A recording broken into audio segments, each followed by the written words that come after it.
This is the IBC Distribution Centre. Channel 3. International Stereo Sound for Television. Right channel.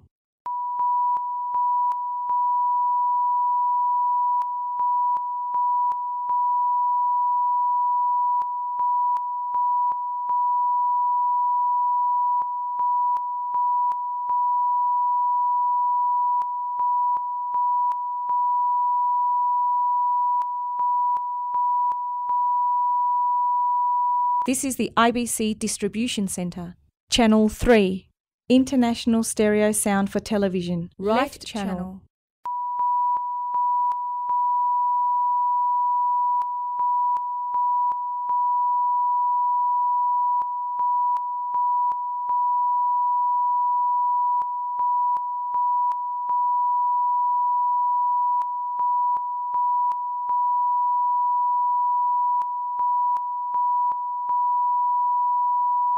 This is the IBC Distribution Centre. Channel 3. International Stereo Sound for Television. Right channel.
is usually quite cold, and then into the sunlight, and you can see how many people are there on this lecture.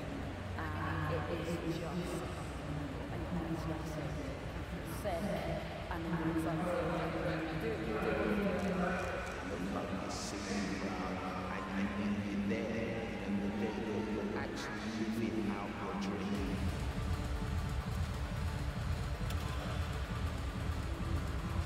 It's such an elevated moment when the runners line up and you see them just close down into that sense of incredible focus and concentration. It's like watching a great movie. It's like you get a tear in your eye, and empathize with them and see them, experiencing that incredible elation of winning. To cross the line, you've got the goal back. It is incredible. The Lock of Honour, lots of people cheering your name. I have times that I do get a bit emotional. I think it's just watching someone living and fulfilling, their dreams. To watch a person stand with that moment as they've just achieved a degree of exceptional achievement. It's so good to experience. That's a pretty exciting thing to watch.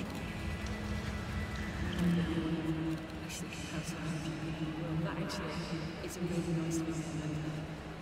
World records, British records, they come and go. The medals are up there forever. We are going to be a part of history. For hundreds of years, people will be able to look back and they'll know that a moment in time in East London, we were the centre of the world. You can't be that guy.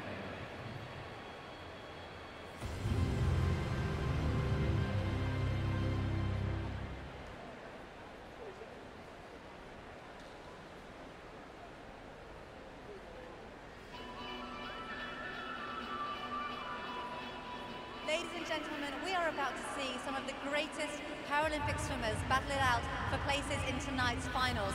We need to make sure that the atmosphere in this pool is absolutely electric. And I know that you guys have had 2 weeks off any cheering since the Olympics, so we need to get you warmed up again. And in order to do that, we're going to have a little competition, I think, between the men and the women. Now, what we're going to do, I think we're going to go ladies first. And what I'm going to ask you to do, ladies, is I'm going to count you down 3, 2, 1, and I want you to give me the biggest cheer you possibly can, and we'll see if the men can beat us. Now, all the ladies and all the girls here today, are you ready to give me a very big cheer? 3, 2, 1.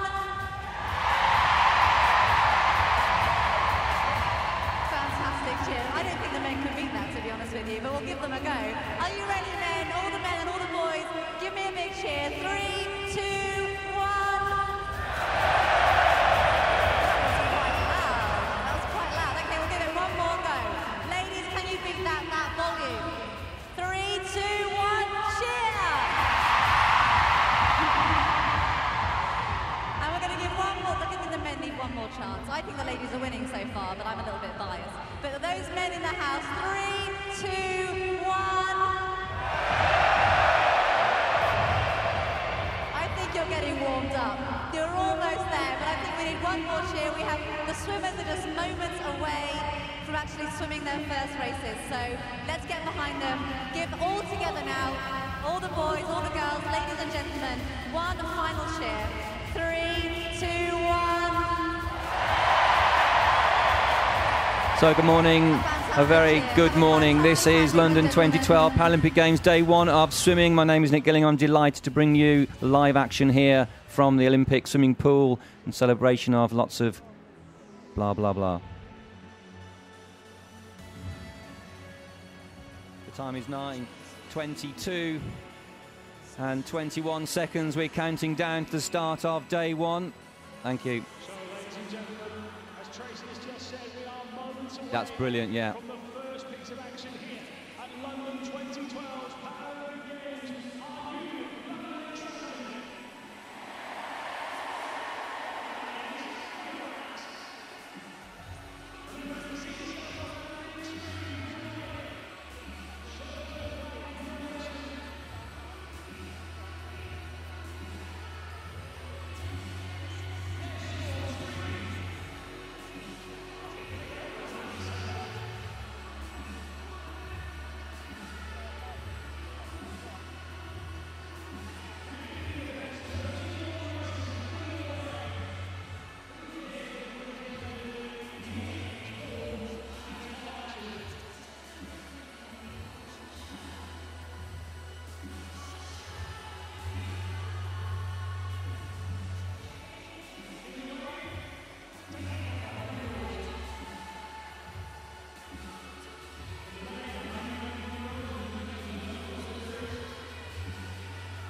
around the world. My name's Amy Bainbridge and I'm with you on day one, and this is session one of the track cycling. A very, very busy day ahead, and we've got 5 gold medals to hand out across the sessions this morning and this afternoon. Now this morning, the very first race is a qualifying round. That's for the women's individual C1, 2 and 3 pursuit. Now, there are some subtle differences to the Beijing Olympics. They've changed some of the classifications for the athletes. There used to be a total of 7 classifications in this event. There's now 5. C1, 2 and 3 pursuit are grouped together this morning, and there'll be a factoring element that comes into the final result. So as you can see there on the screen, there is actually no existing Paralympic record in this event. Alison Jones from the USA has a world record in this event, but this hasn't been run under these conditions at the Paralympic Games. So this morning, the very first event, as I said, the women's individual C1, 2 and 3 pursuit. That'll be then followed by the women's individual C4, then the women's C5. They're all qualifying events. And then later on today, we'll have the final of those events. So basically what happens is that 2 athletes will race against each other, starting on opposite sides of the tracks.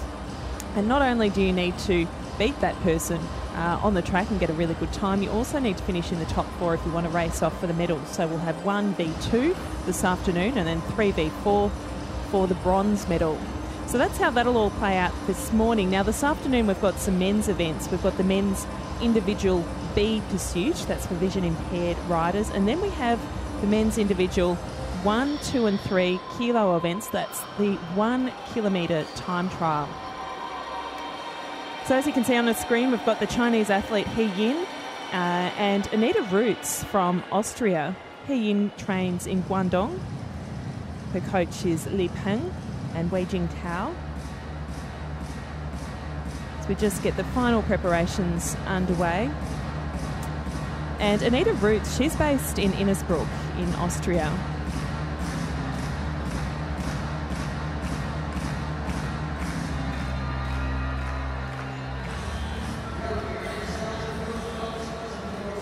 He Yin is a time trial specialist, and a number of these cyclists will double up in events, not just at the track cycling, but also the road racing as well, which comes later in the Paralympic Games.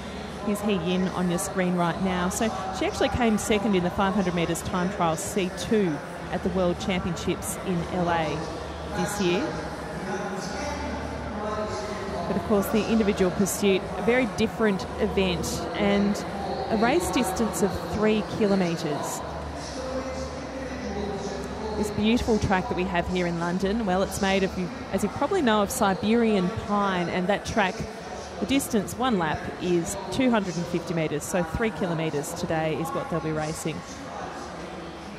We have a total of 5 heats this morning, so of course this is number 1, He Yin and Anita Roots, and then we'll have 2 Australian riders featuring later on. We also have the USA, a Spanish rider, and Czech and Dutch riders as well, and a German rider coming in Heat 3, Denise Schindler. So of course we'll give you all the information of those riders as they come through. The crowd is gradually building here. It's, well, a sellout crowd for the entire Paralympic Games. This beautiful velodrome seats 6,000 people, and already you will have seen this morning that the floor announcer, if we'll call him that, has been trying to warm up the crowd and get everyone in the mood, but it gets extremely noisy in there. And it's pretty cold and wet in London today, and in some ways that's good for the crowd at the velodrome because it gets extremely hot. It's got a low roof, and if you're sitting right up the top of the stands, it gets pretty hot in there if you're in amongst an excitable crowd that's cheering away. But it's very important that they keep the track itself at an even temperature so that the wood, that beautiful Siberian pine, isn't affected. So the Chinese team just, with the help of the officials, just adjusting, putting the bikes at the start line. He Yin's just been introduced, and now the Austrian rider Anita Roots. Both of these riders race in the C2 category, but as I mentioned earlier, C1, 2 and 3 all racing together in this particular qualifying round, with a factoring time then coming into play for an overall result. And then we'll have the rankings 1 versus 2 for the gold medal later today. And 3 versus 4 for the bronze. That final just after 3:30 this afternoon, but it is 9:30 local time this morning.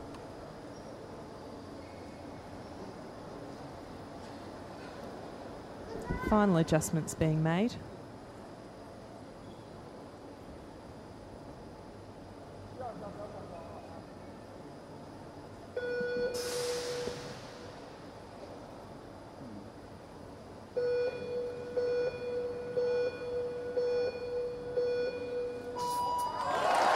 And they're away. A clean start for both of the athletes.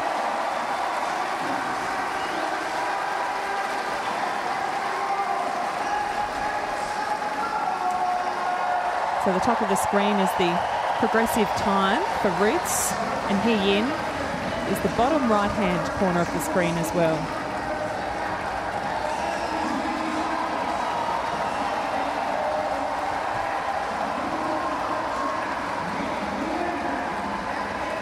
So important to get a clean start and then get up to a top speed and simply maintain that for as long as possible.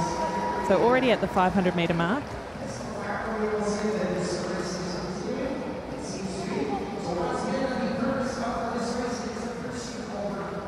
can see who's got the early advantage here, and it's Anita Roots clearly well in front.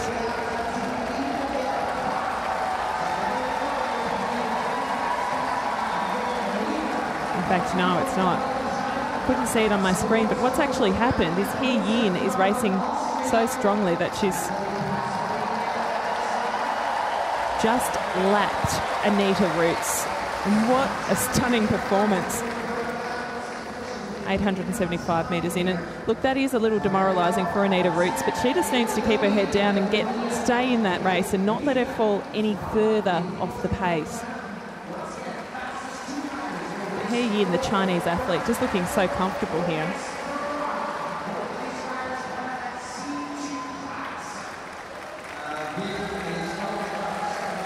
So she's now about 100 metres ahead on that lap. So she's already lapped Anita Roots from Austria. And He Yin, as I mentioned earlier, a very strong time trialist across that 500 metre distance, and she'll also be racing in the road race as well as that time trial, and of course the pursuit that you can see happening right in front of us here.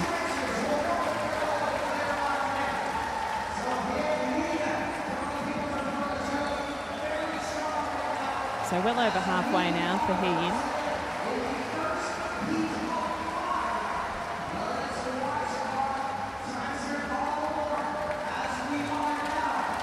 Alison Jones from the USA holds the world record, the C2 world record in this event. She set that in November 2001, but this event, as I mentioned earlier, hasn't actually been run at the Paralympic Games, so whoever goes the fastest today will indeed set a Paralympic record in this event. And indeed, when He Yin finishes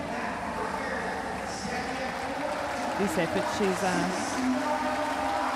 she'll have a Paralympic record to her name for as long as it stands. It really just then depends on how fast the rest of the riders go today. And we do have a very, very strong field still to come. But He Yin, goodness me, this is a dominant performance. She's just making it look a little all too easy, and Anita Roots really has dropped a very long way off the pace. So He Yin, 2,250 metre mark, so that's got 3 laps to go.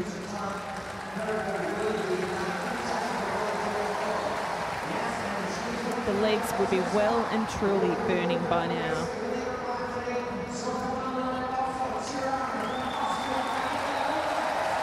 The crowd is absolutely loving it. So Anita Roots, she's still there, but she's half a lap behind now. It's fallen well off the pace. He Yin, I mean, she is really, this is only heat 1 of 5 in the qualifying rounds, but she is showing the other competitors that she means business here in London. Not so much known for her racing over this distance, but we're seeing history in the making with the first time that this particular event in this classification grouped together as being run for the women at the Paralympic Games. So here Yin, this is her final lap, and gee, what an impressive performance. She's looking so comfortable and really fresh as well as she rounds that final turn. 4:34.515.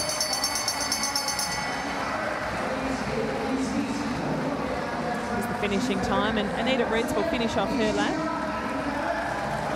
rounding the final turn. The crowd absolutely loves it.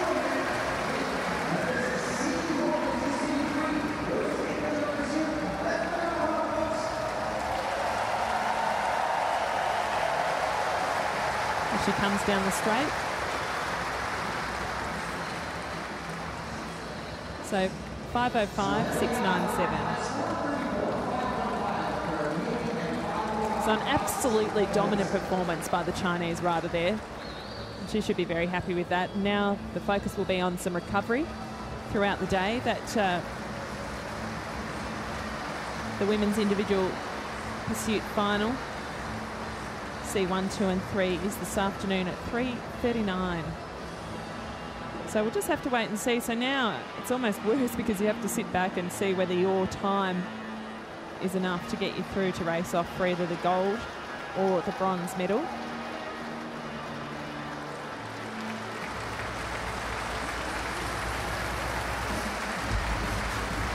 As you can see, we're just watching the start again, and a very clean start for both.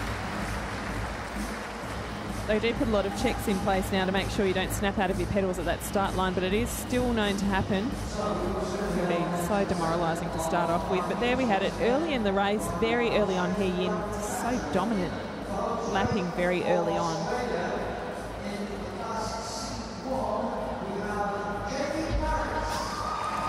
So we're introducing the next two cyclists. Jamie Paris from Australia will be racing against Teresa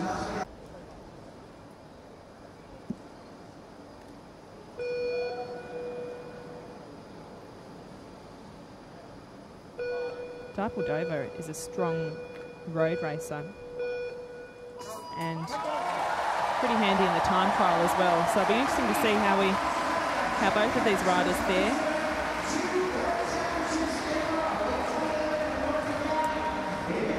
But Jamie Paris, she won the road race at the Road World Championships in Roskilde last year. She won a bronze medal in the 500-metre time trial in Beijing 4 years ago. She won this event at the World Championships in Los Angeles earlier this year. So Buildup looking extremely strong early on. She could have...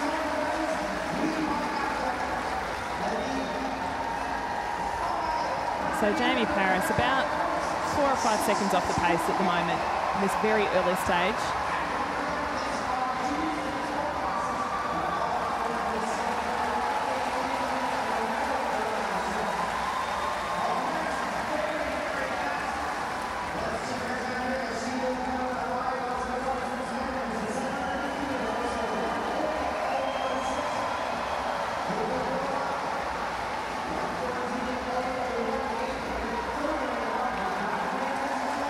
Jamie Paris coming in at 8:75, just under 1 minute and 20 seconds.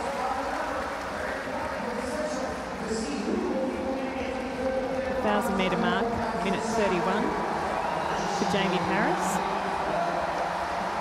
Buildup, minute 36. So it's Buildup who's about 5 seconds off the pace at the moment.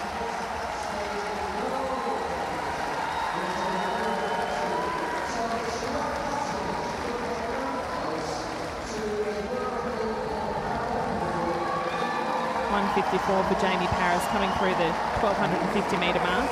Buildup 1:59.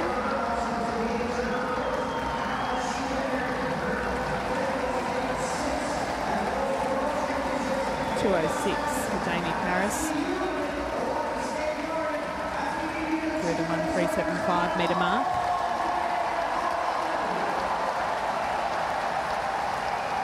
So these athletes, you'll notice, in a very aerodynamic position. It's But over 3 kilometres, that burn really starts. So basically you need a clean start, then have to get up to speed as quickly as you can and just then maintain it. And see if you can't do a negative split as you go around these laps. So Jamie Paris, 2:42 roughly, through the 17:50 mark.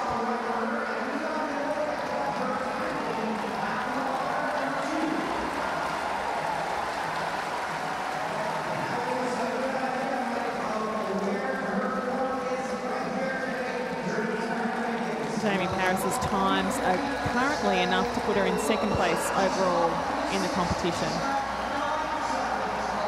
Dykeldova still faster than Roots in the last heat that we saw. But Jamie Paris, gee, she's riding very strongly. But will it be enough to keep her up and put her in contention with He Yin, who was just so dominant in heat 1 of the race? Dykeldova coming up to the 2:250 mark, 3 minutes 54.554.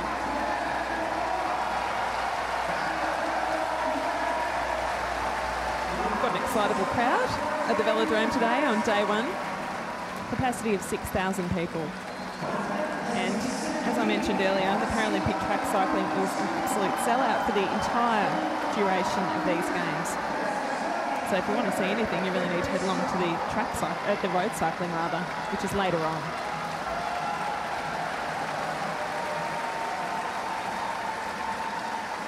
So coming up to the final lap for both of these cyclists. Jamie Paris, 2:750 mark, 4 minutes 16.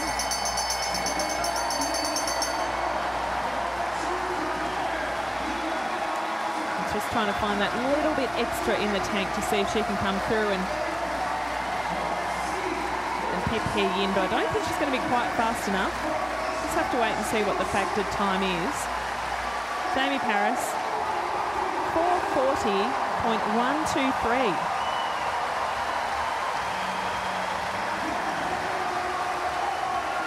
Now for her category, C1, that is a world record. She averaged 38.554 kilometres an hour. Not bad, thanks very much.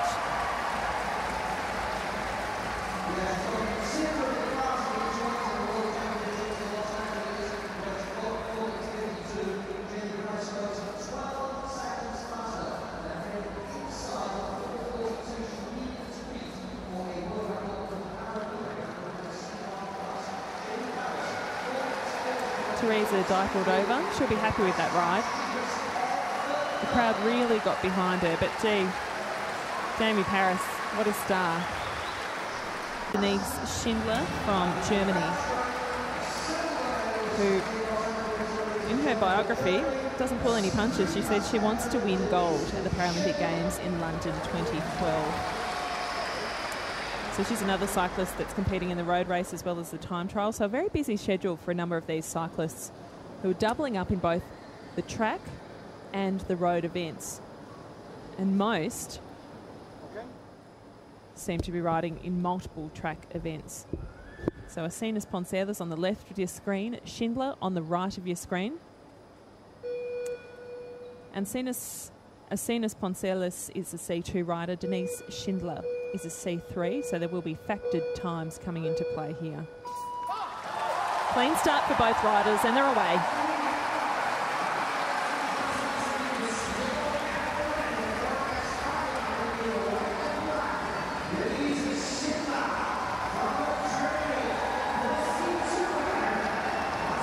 So Denise Schindler has the early advantage here as we go around the first half lap.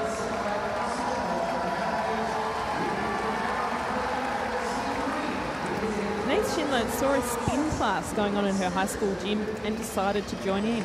And now here she is at the London 2012 Paralympic Games at the Track World Cycling Championships. She came second in the C3 500 metres time trial and second in the individual C3 pursuit. They were in LA, those World Championships. And in the road, she won the C3 road race in Roskilde last year in Denmark. And the time trial, she won that as well.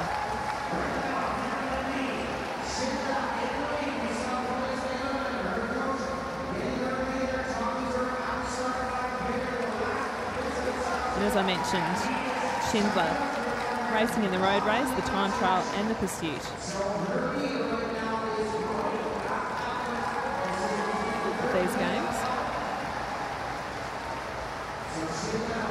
So about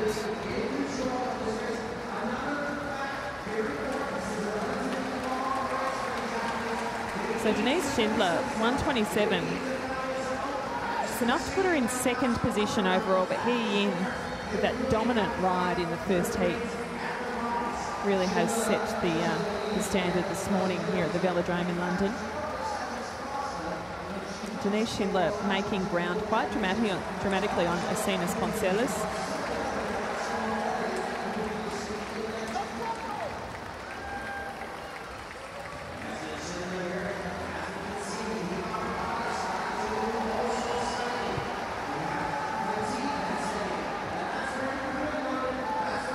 So 1500 metre mark, Denise Schindler has slipped into first place overall. So basically what she needs to do is go maintain that. But look, if she wants to show the Chinese athlete He Yin who means business, she can really go for it here without, of course, overextending herself so that she has nothing in the tank for this afternoon.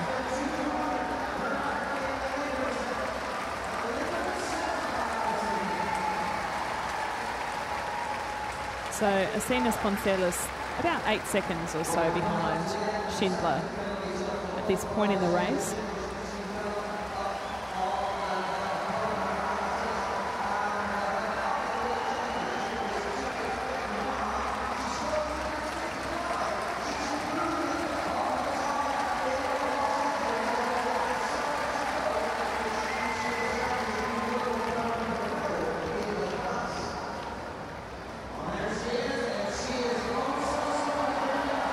Absolutely dominant. Denise Schindler, could see it gritting her teeth. This is hurting. The lactic acid is really building up now. It's certainly not a time to be easing off. It's a time to be powering home. So if we go through the next checkpoint, we should get an idea. She's still the fastest rider around this track this morning, and she's dramatically and very quickly making ground on Asinas Poncelis, whose time at the moment is good enough to have her in third position overall in the competition. But this will be a huge confidence boost for Denise Schindler as she gets around Asinas Poncelis with just a lap and a half to go. I can tell you, as a cyclist being overtaken, there's nothing more disheartening than knowing you're being lapped. Schindler, 1 lap to go, and absolutely dominant. And gee, I tell you what, this is going to make for a very, very interesting afternoon of cycling when the finals roll around this afternoon. Asinas Poncelis in third position overall, so doing well, just needs to maintain hold and see if she can power home strongly. But Denise Schindler, what a champion, what a star. If anything, she's looking stronger and stronger on this final lap. 4:24.589.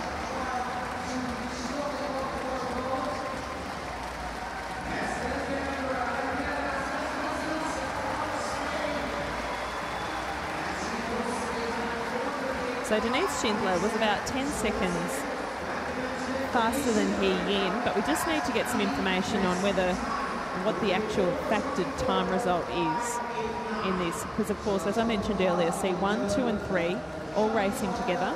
There will be a percentage factored time come into play to even out the competition when these women from different disability categories are all racing against each other in the same event.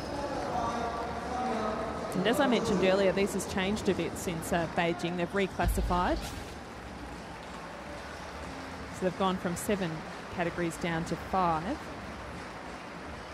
And of course, it's never an exact science, but basically the groupings are to put people with a similar ability as possible into the one category.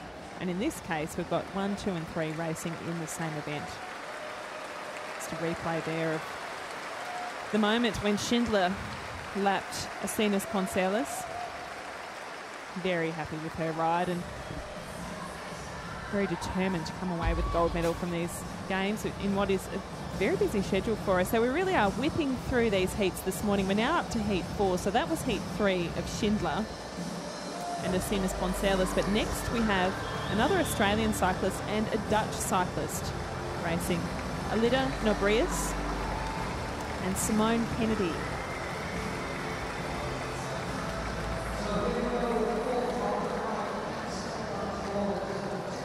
Nobrius is the reigning world champion in the C2 500 metre time trial, and she came second at the World Championships in this event, the individual C2 pursuit. Those events were run in LA.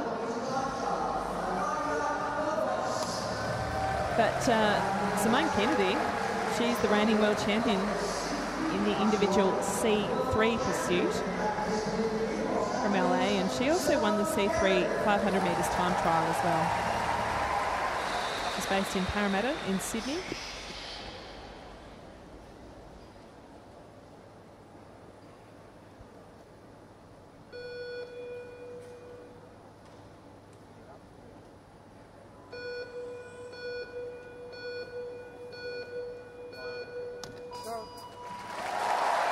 Away cleanly.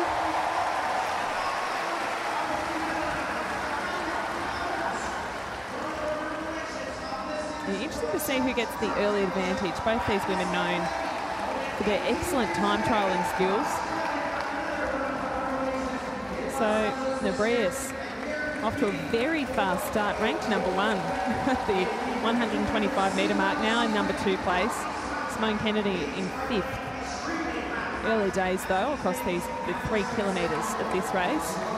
And some athletes it will take longer to get up to top speed than the others, and then it's a matter of who has that better skill and power to maintain once they reach top speed.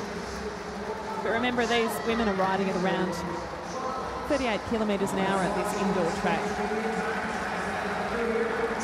See the carbon fibre disc wheel on the rear of Nobrius's bike.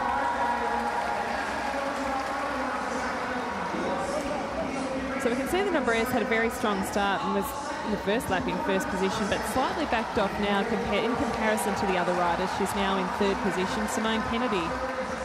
Okay, that's interesting. Simone Kennedy is now moved up into 3rd, Nobrius is 4th. So it appears that perhaps Simone Kennedy didn't get a greater start, and she's pretty quickly making up time and has slipped in front of Nobrius.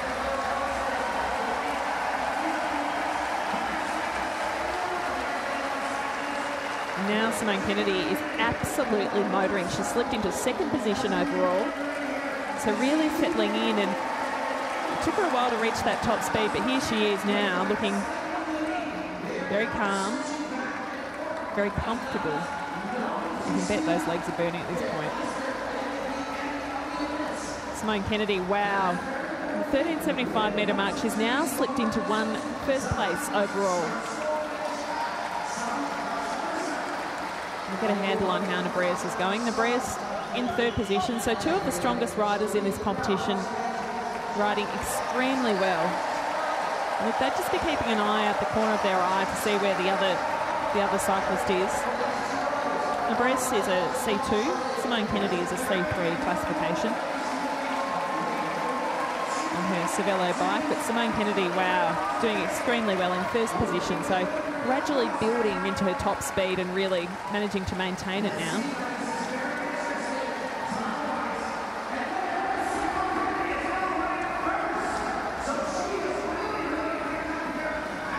The Australian cycling team coming into this, going to make up, settle a few battles after the Olympics. There isn't actually a Great Britain rider in this event. You see 1 to 3 at least. We'll have to wait until later in the day to get that home crowd cheer. Simone Kennedy will be able to get a better look. Got a better handle now. She's still in 1st position. So what a ride for Simone Kennedy. Gritting her teeth. It would really be hurting now. The key is, of course, management in a way as well, because you don't want to completely blow out your muscles so that you're unable to be competitive in the afternoon. But Simone Kennedy, she can now see Nobrius just around the corner in front of her, and that would really give her that extra bit of impetus to see whether she can't actually catch her in these last few laps. Cambrius would be wanting to put the pace on just to make sure she stays just out of reach of Simone Kennedy, but there's the bell for the final lap. Simone Kennedy, absolutely dominant.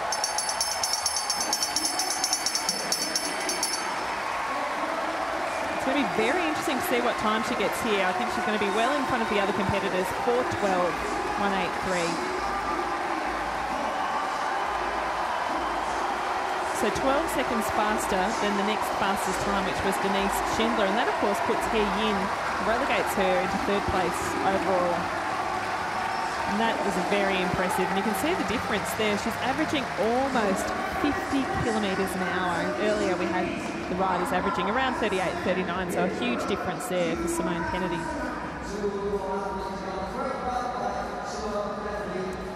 Try and spin the legs over and get a little bit of recovery before getting off the track entirely. But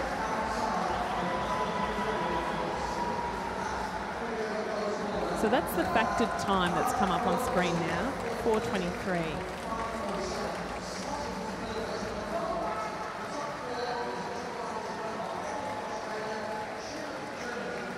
So at this stage it looks as though if things stay the same, depending of course on what happens in the next heat, Simone Kennedy would be riding off against Denise Schindler. However, the next heat, Zheng Xini from China and Alison Jones, well, that is going to be an interesting one. Alison Jones is the current world record holder in this event for the C2 category. It was the Australian women who dominated the medal tally in the individual pursuit at the World Championships back in February. They took 3 of the 5 gold medals.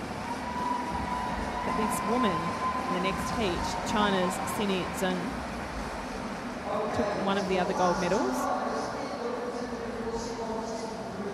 So it'll be very interesting to see what happens in this heat. So a very strong cycling team in Guangdong province in southern China. So we've had 2 athletes, both the athletes representing China in this event, do train with that squad under Li Peng and Wei Jiantao. But Zheng Xini only made her international debut at the 2012 World Championships in LA. So reasonably inexperienced rider at this level at least.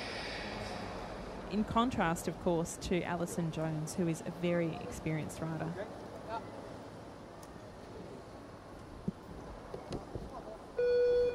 Both riders competing in multiple events here in London.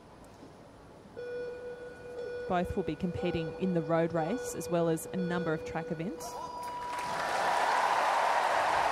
They're away.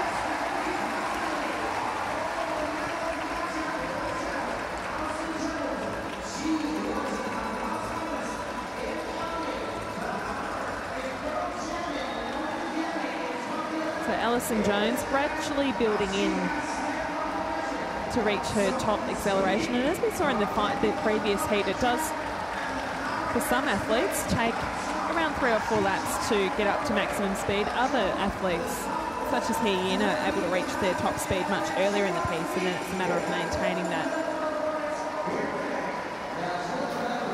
So Alison Jones at this early stage in 6th position. China's Zheng Xini in 9th. Got a long way to go yet in this 3-kilometre individual pursuit. So we've whipped through this extremely quickly this morning, and 5 heats in total, and then we'll be able to bring you the overall standings before we move on to the C4 pursuit, which has just 3 heats straight after this. And of course, as I mentioned earlier, the finals this afternoon here in London. Pretty cold and miserable outside, so Velodrome is the place to be. 6,000 people watching on this morning. So Alison Jones sitting in 5th place overall at the moment. You can see she's making some good ground on Zheng Xini from China. Alison Jones just starting to accelerate now. She slipped up into 4th position. Zheng Xini also has gained a position. She's now in 8th. Just over a third of the way through this individual pursuit.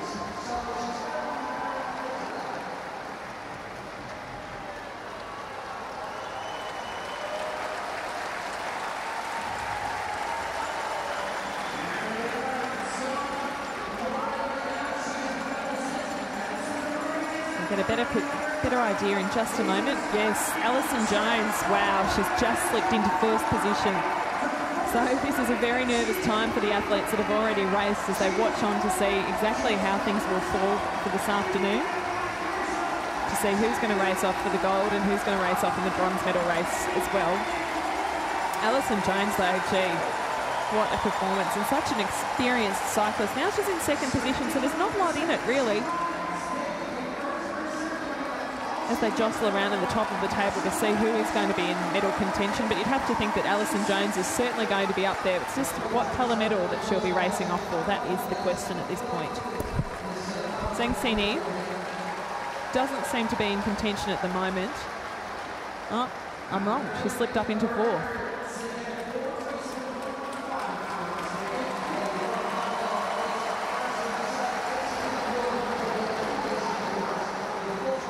And Zheng Xini is powering. She's accelerating at an extraordinary speed. So at one point in the first 2 laps, she moved from 9th to 8th. Now she's moved into second overall. And this has just happened in the last lap. So 3 laps to go, and she's absolutely powering it. She's slipped up into first position. This is an extraordinary ride from Zheng Xini. I can't quite imagine the pain she'll be feeling in her quadricep at the moment. But if anything, the crowd's going to lift her. So 2,500 metres down. Another update on how things are going. Zheng Xini is dominating. What a surprise. This has been an absolute turnaround. Alison Jones was in first and then second position overall. She's now slipped to fourth. And Zheng Xini has moved up to the top of the rankings. This is extraordinary. Just 1 lap to go, so now it's just a matter of where Zheng Xini is going to fall, whether she'll be racing for the gold. And at the moment, if she can just maintain this speed for the final lap, she's going to be up there racing off for the gold medal this afternoon. She rounds that final turn. She's got Alison Jones in her sights. What a surprise. Who would have thought that was going to happen? Zheng Xini, a world record time, 4:19.841. World record time. So Alison Jones did hold that record, and Zheng Xini has ridden against the world record holder and smashed that world record by more than a second. Congratulations. Wow, what a fantastic ride. And as we saw, it was a slow start and a gradual build. And then about 2/3 of the race, she made her move. So now I'll be able to bring you the overall standings, but it looks as though Zheng Xini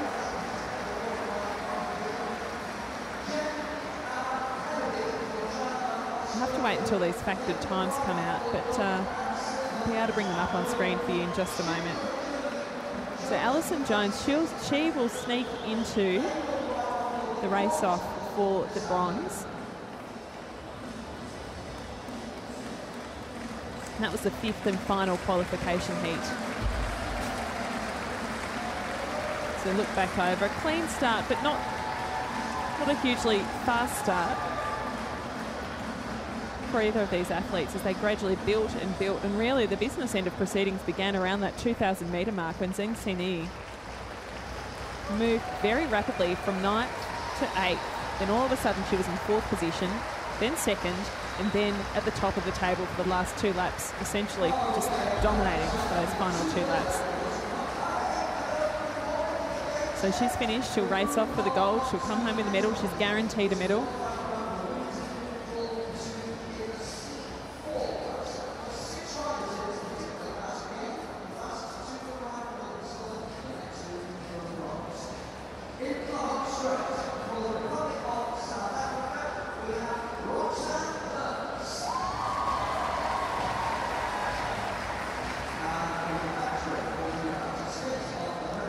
So basically have no time to reflect. We are moving straight on to the women's individual C4 pursuit. Roxanne Burns from the Republic of South Africa and Megan Fisher from the United States are racing against each other.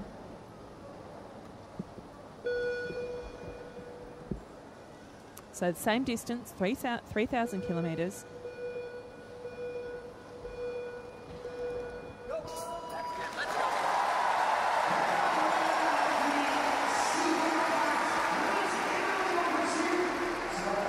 Roxanne Burns has been a cyclist since the age of 12.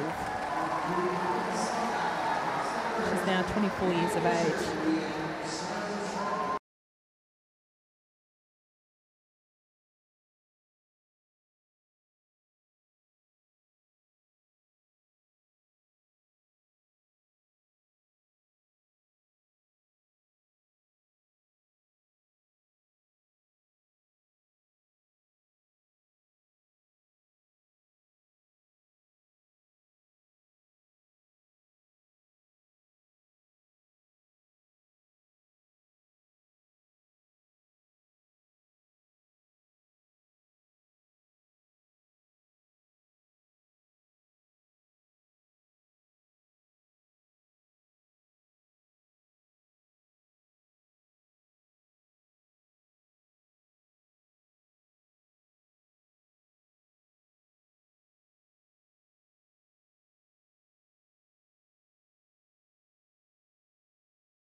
Is the C4 pursuit. Now the next 3 heats are for the C4 pursuit, and then after that we've got 5 heats for the C5 women's individual pursuit.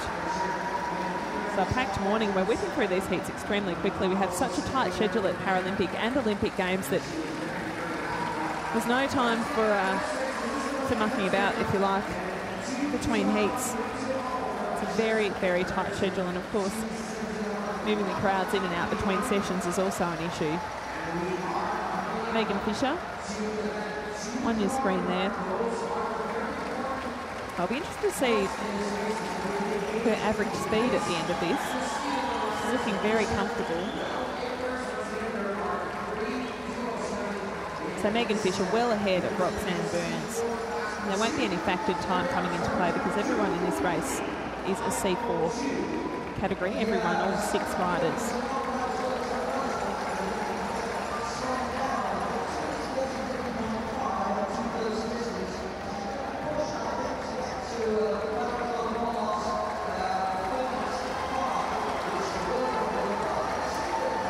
So Megan Fisher, it'll be interesting to see whether she is going to progress to race off for the gold medal. The final heat, so there's only 3 heats in the C5. The final heat is the current world record holder, Marie-Claude Molnar from Canada. So she's not racing until the 3rd heat. This is, of course, the first heat in this category. But Megan Fisher absolutely dominating. You should be loving it. You can just hear the crowd and how much it can lift you as an athlete, particularly in an individual event like this. You really are in the spotlight in the middle of the velodrome. So final lap for Megan Fisher, racing extremely well. She's giving it her all and then really just has to wait, sit back, wait and see how everyone else races. But she won't have to wait very long because just the 3 heats in this category. Megan Fisher looking to lap Roxanne Burns for a 2nd time.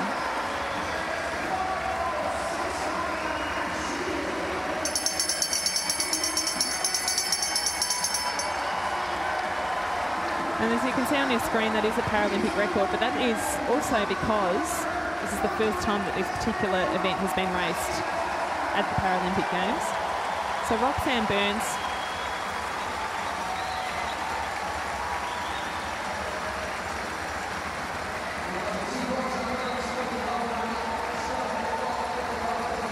.48.74. So about 34 seconds off the pace there. I have to think it probably won't be enough to get her into at least the gold medal race off this afternoon, particularly with Susan Power and Ran Jian Ping about to race, and of course the world record holder in Heat 3, Marie-Claude Molnar. But we'll have to see whether Roxanne may have a chance to race off for the bronze. It just all depends, obviously, on the quality of the next 2 heats to come.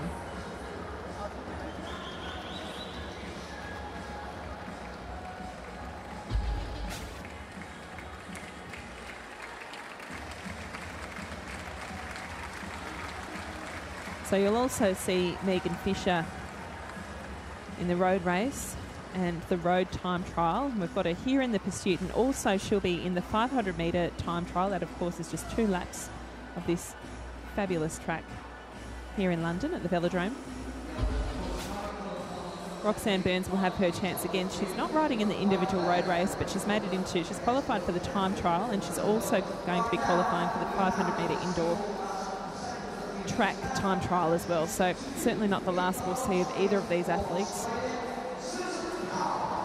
And I must say, this is a very exciting moment for Susan Powell, who's from Canberra. She rides with the Canberra Vikings Club, and I used to ride with Susan in Canberra several years ago. Such a gritty competitor, and she has an absolutely packed schedule here as well. Here's Ran Jianping from China. So Sue Powell racing in the road race, the road time trial, the pursuit, the 500 metre time trial, and the team sprint. What a schedule that is. Ran Jianping will also race in the road time trial and the road race. She's in this pursuit, and she's also in the 500 metre time trial.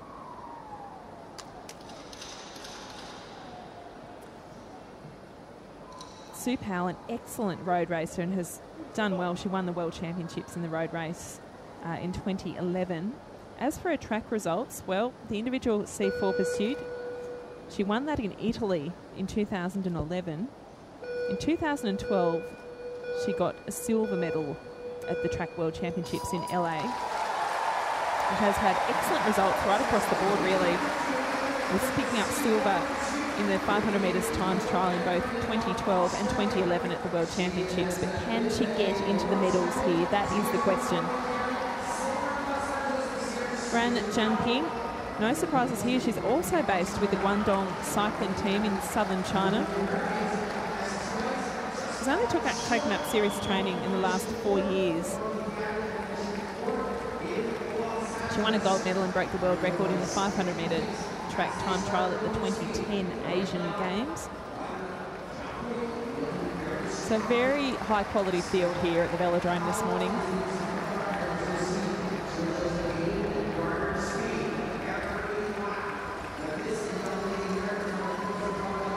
Sue Powell made her international debut for Australia in 2009. She lists drinking coffee and socialising with friends as her hobbies. But Sue is so active, she loves a round of golf as well. And was a keen hockey player also.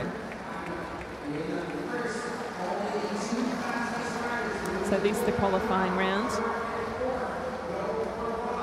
So we can get an idea of who is going to be racing off for the gold medal later on this afternoon, and of course the bronze. So Ran Jianping is about a second in front. As we learnt in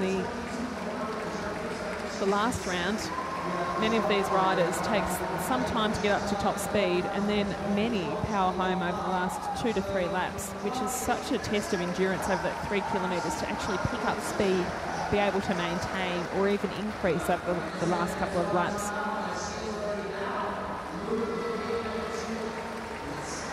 So Sue Powell has now moved into second position, so she's made up some time on Ran Jianping. She will desperately be wanting to make sure she's in that race off for the gold medal. So second position overall, Ran Jianping, third position overall at this early stage. Still just under half of the race left to run. The 17:50 mark. Sue Powell now is making up a substantial amount of ground on Ran Jianping, but still in second position overall.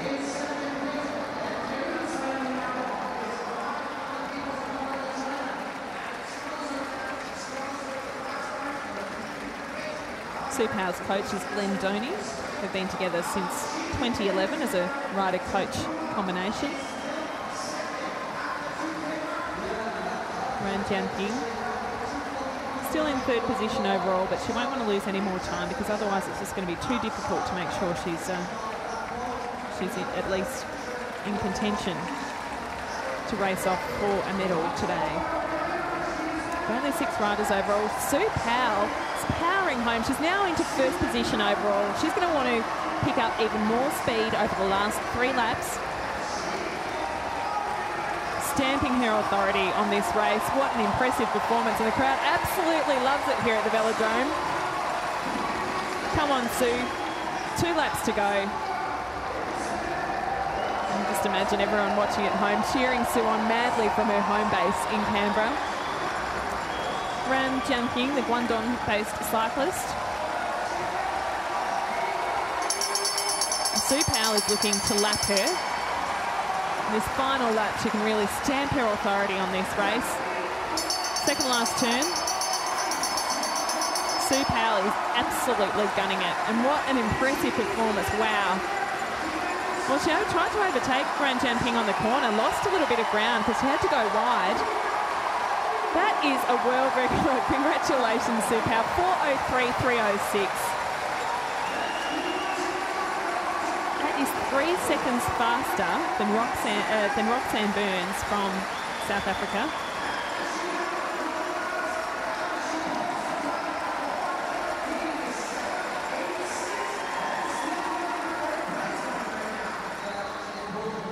Oh, congratulations, Sue Powell. So it is a careful balance, because now these riders, well, there's only 1 heat to go, so then they'll find out how the standings end this afternoon. Don't forget the world record holder, or the previous world record holder. She's not the world record holder anymore, but Marie-Claude Molnar, who did hold the world record in this event, she is in the next heat. But with the standings at the moment, Sue Powell is at least guaranteed to race off for the bronze medal, but of course she'll be wanting the gold today.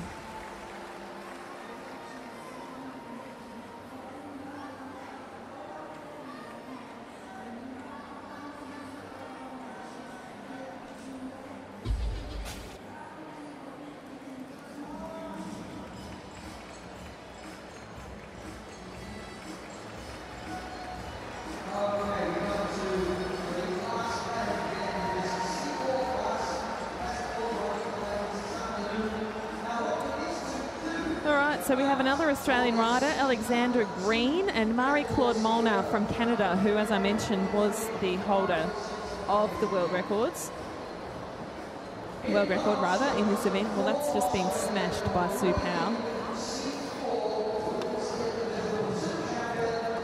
Alexandra Green studies mechanical engineering at the University of New South Wales in Sydney, which is where she's based. She's also been into rowing. She was cross-training for rowing at her local velodrome, because many cyclists, as you know, many rowers, as you know, have cycling as their second sport because of the obvious benefits, the complementary nature of the 2 sports. Marie-Claude Molnar, second in this event in the 2011 individual pursuit.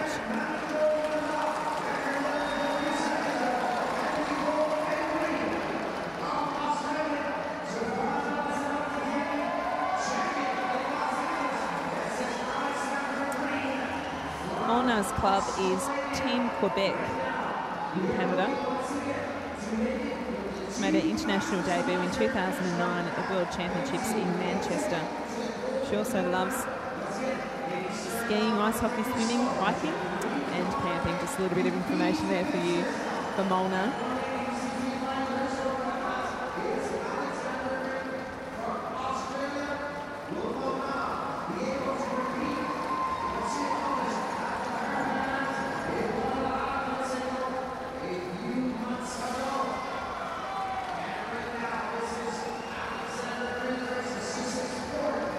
Alexandra Green at this early point in the race is 4th, and Molnar is 5th, but doesn't really tell us a tale yet, because as we know, a lot of these riders have been finishing extremely strongly and slipping up the rankings rather than down in the latter stages of the race. So it all really comes down to those last couple of laps and whether you can put on speed rather than maintain. So it's one thing to reach your top speed, but it's one thing to gather momentum and finish doing effectively negative splits as they make their way around this 250-metre track. But Alexandra Green, we'll get a bit of an update in a moment, but she has been sitting in 4th position and she's still in 4th at the moment. Molnar 5th. But Alexandra Green will really want to be moving up, and look, now she's into 3rd position. It's also a psychological advantage going into the race off for bronze if you finish 3rd rather than 4th overall.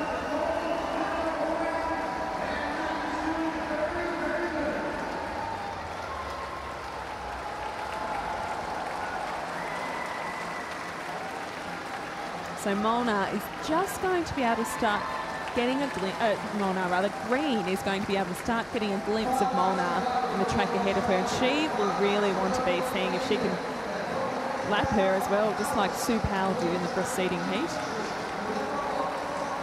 That would really give her a boost of confidence. She's sitting in 3rd position at the moment. Molnar is 5th. So Molnar, as it stands at the moment, will be out of the medal contentions, but still 1,000 metres to go, and anything can happen in that last 4 laps. Molnar working very hard there. You can see a huge grimace on her face.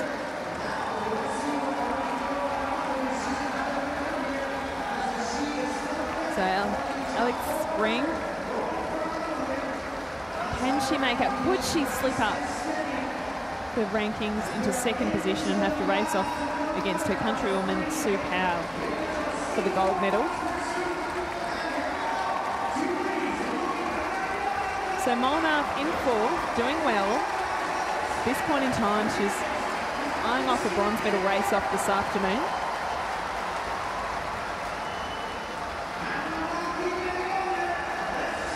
But Green looking extremely good. You can see you can see that movement on the saddle there. So she's really starting to put down the pedal, get some acceleration there, and really see if she can slip up into the 1v2 race off for the gold and silver this afternoon. At the moment, though, she'll be racing off for the bronze medal. She rounds her final turn. I just don't think it's going to be enough. No, it won't be quite enough. So Alexandra Green will race off for the bronze medal. That's later on this afternoon, 3:39 local time, in case you're wondering, if you want to join us again on Paralympic Sport TV with me, Amy Bainbridge.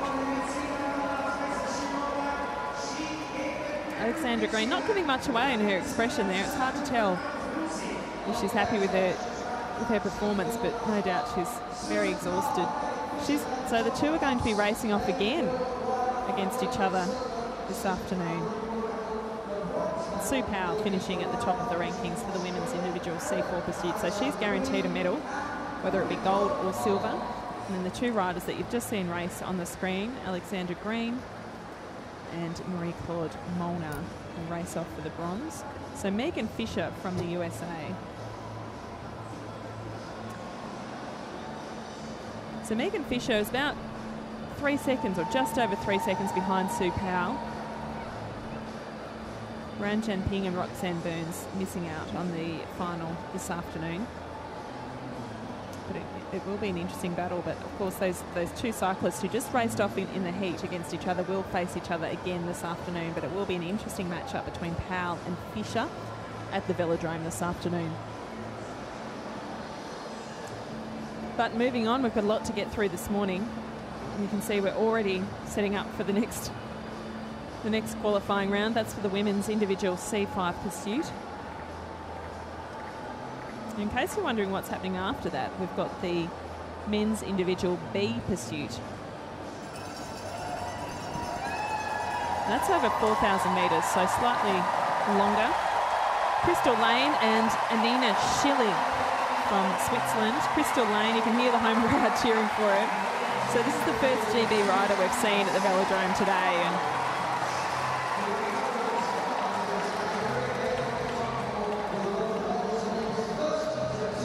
coached by Gareth Shepherd. She made her international debut for Great Britain in 2011 at the World Championships in Denmark. She's a strong road racer, and she will be racing in the road race here in London as well as these track events.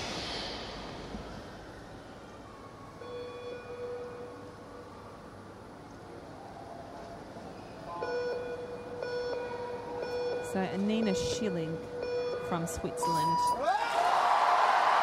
And the crowd absolutely loves it. But I've got to tell you, this is going to be a very, very interesting run of events because we've got 5 heats. And the one to watch, the one who holds the world record and the Paralympic record is Sarah Story. She's not racing until Heat 5, and of course she is a GB athlete herself, and she is going to be very popular. There's going to be a lot of expectation on Sarah Story as we run through these heats. But for now, it's all about Crystal Lane in racing in front of her home crowd against Anina Schilling.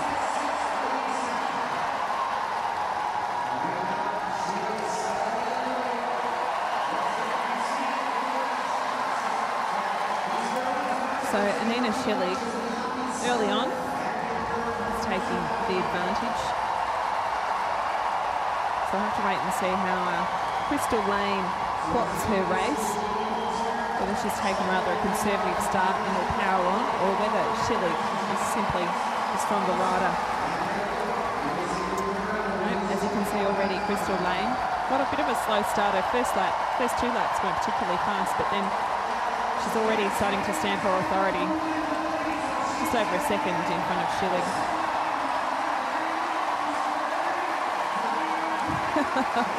There's a lot of excitement at the velodrome, isn't there?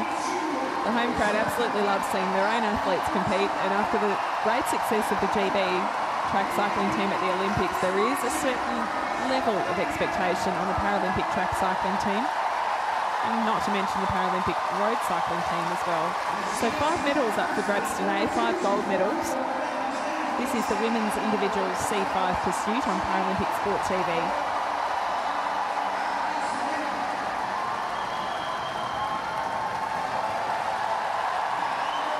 So C5, these times should be substantially faster than the 2 earlier qualifying rounds that we saw. These are C5 athletes with the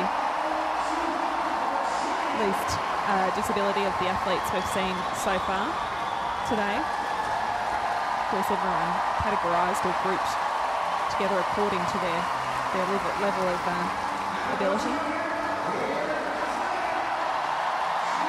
And wow, the crowd is absolutely loving this. Crystal Lane gone for the lap. And Anina Schilling won't be happy about that. You could see the grimace on her face. Hopefully she can find some impetus to stay with her and not let her get too much further ahead. So Crystal Lane, 21-25 metre mark, coming in at 2:50.358. So you can see that the pace is significantly faster than the earlier qualifying rounds that we've had.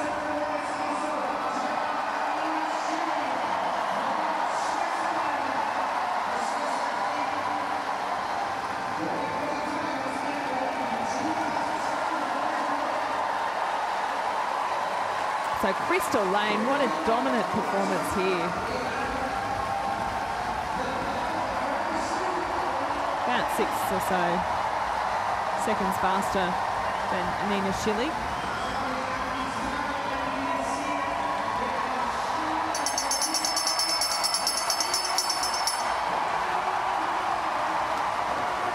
Crystal Lane was actually inspired after watching Sarah Story at the 2008 Paralympic Games in Beijing. And there is a chance she may end up racing against her idol. Depending, of course, on how the events play out today, but gee, this is an impressive display. And you can see that average speed, we're now up to 45 kilometres an hour, so earlier today we were seeing average speeds of around sort of 38, 39, 40 kilometres an hour, 45 kilometres an hour for Crystal Lane.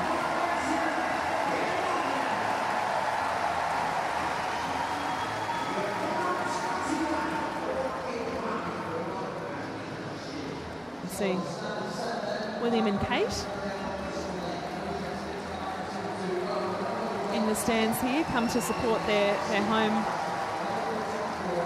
cyclists. Very busy schedule for the royal family. We saw them at the opening ceremony last night as well.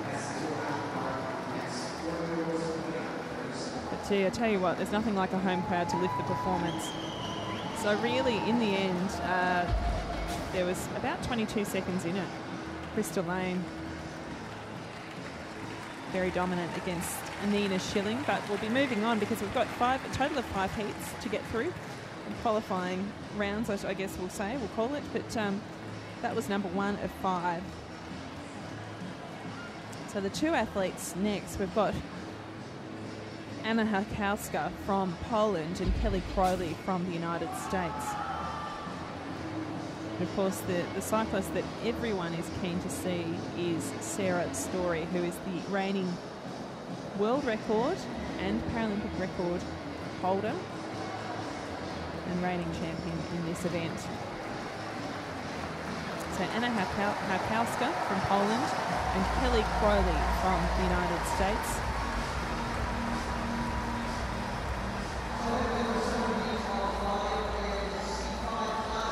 Anna Hakowska started cycling when she was 19. She'd already been a successful triathlete and cyclist before she had an accident.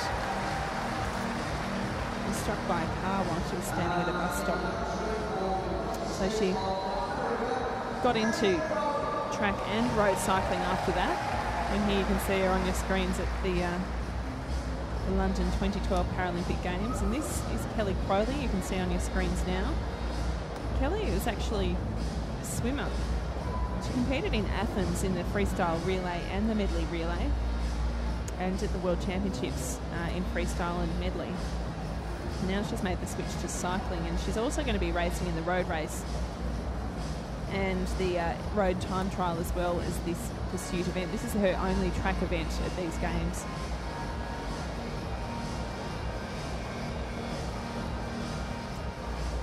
Yeah, so after an illustrious career representing her country at the Athens Paralympic Games and also at World Championships back in 2002, Kelly Crowley began cycling in 2006 when her boyfriend at the time, is now her husband, convinced her to go for a ride. And she wants to win a gold at these Olympics. She lists that as her goal. Clean start for both. A little bit of a wobble there for Hakowska on the left of our screen, but no huge dramas there, so they're both away. Hakowska is going to be racing in the road time trial and road race, and of course this is just one of 2 events for her in the track cycling. She's going to also be racing in the 500 metre time trial, so many of these athletes will see each other over multiple days of the London 2012 Games.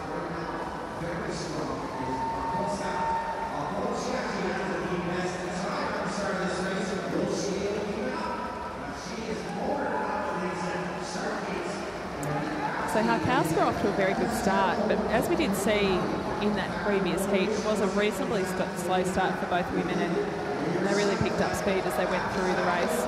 Just different athletes, different tactics, different ways they race these track cycling events. Some get up to speed a lot quickly and are able to maintain that. Others will reach their top speed somewhat later, but then in the latter stages of the race, as we saw in the earlier qualifying rounds, just seem to find that kick over the last 3 laps or so and absolutely power home. So it makes it a little deceptive when you see early on if someone's in first position, because simply the way some people race, others just can't seem to maintain that top speed and can fall away in the last few laps, but others are able to power through and finish extremely strongly.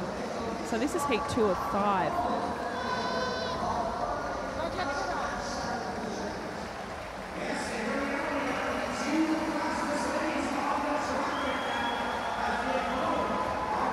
So Anna Hakowska taking an early lead overall of the 4 riders that have raced so far. So this is heat 2. Of course, the race distance is again 3,000 metres. 3,000 kilometres would take us a fair while. No, 3,000 metres, and these laps are 250 metres apiece. It's an absolutely beautiful velodrome that we have here in London.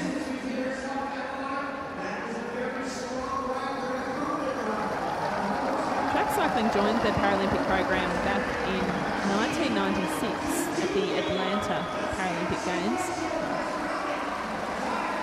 Road cycling came onto the Paralympic program for the first time at the Stoke Mandeville, New York, 1984 Paralympics. Got a total of 225 cyclists, 155 men and 70 women across the track and the road competitions. The track cycling events happen across 4 days, as does the road cycling. So a very, very busy schedule for a number of these cyclists who double up on both the track and the road cycling. But Anna Harkowska doing extremely well, a 2,500 metre mark, and she's in first position. Powering Kelly Crowley a little off the pace. She's in third at the moment.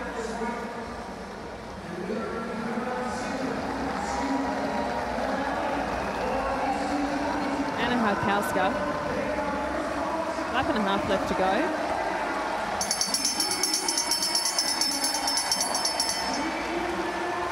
So still able to maintain first position, and we really want to see how she powers home after this in this final lap. She's got such a lovely position on her bike. A lovely style, looks very relaxed, very aerodynamic. So 3:48.885. So just to put that in perspective, Crystal Lane did 3:59, so this is 11 seconds faster. However, the world record that's held by Sarah Story, she's racing in the final heat today, is 3 minutes 33, so it's a big difference. 15 seconds is a huge difference. Sarah Story's world record, her Paralympic record is 3:36, so still 3:36 compared to 3:48 is a big difference. So it is an excellent result for now, but we're going to have to see how these next 3 heats play out, because it's far from guaranteed that Anna Harkowska will be up competing for a medal later this afternoon. Still, it was a great ride. I do like watching her race. She looks so comfortable and so good to watch. You can see Kelly Crowley with the double disc wheel there, which you are allowed to have it in this particular event, but there are some restrictions, particularly in the road racing. You can't have a double disc wheel in the road race. It's a bit different out on the road when you have these disc wheels. They can pick up a fair bit of wind, and so you can use that to your advantage, but if you're riding in a bunch, it can also be a little dangerous.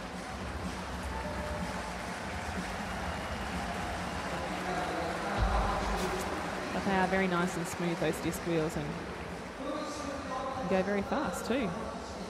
All right, so moving on to Heat 3, Kirsten Brachendorf from Germany is riding against Sarah Tritola from Switzerland. I'm going to tell you a little bit about these athletes. Kirsten Brachendorf made her international debut in 2011, so there's a number of cyclists today that are still quite new to the track cycling competition. Brachendorf is going to be in the road race, the road time trial. This event, of course, in the track, the pursuit in the C5 category, and also the 500 metres time trial, and that's going to be a C4 to 5 category.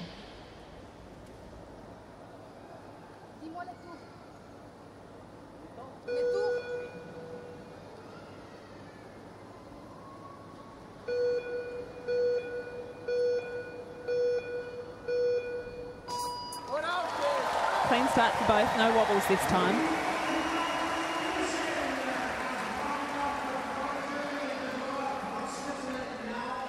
Sarah Tritola is also having a busy schedule. She's got 2 road race events and 2 track events.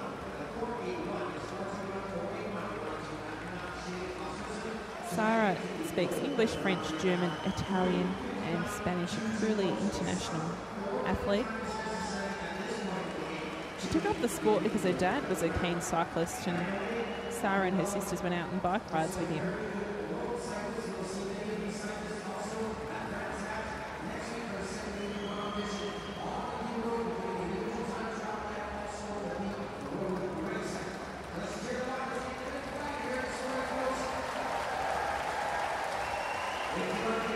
So I can tell you that in Athens,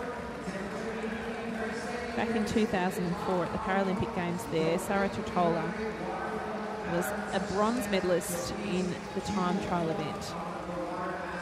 That was when some of the categories were different. It was the L, C1 to 4, CP 3 to 4 time trial. They have changed some of the gradings or groupings, if you like, of how the athletes compete.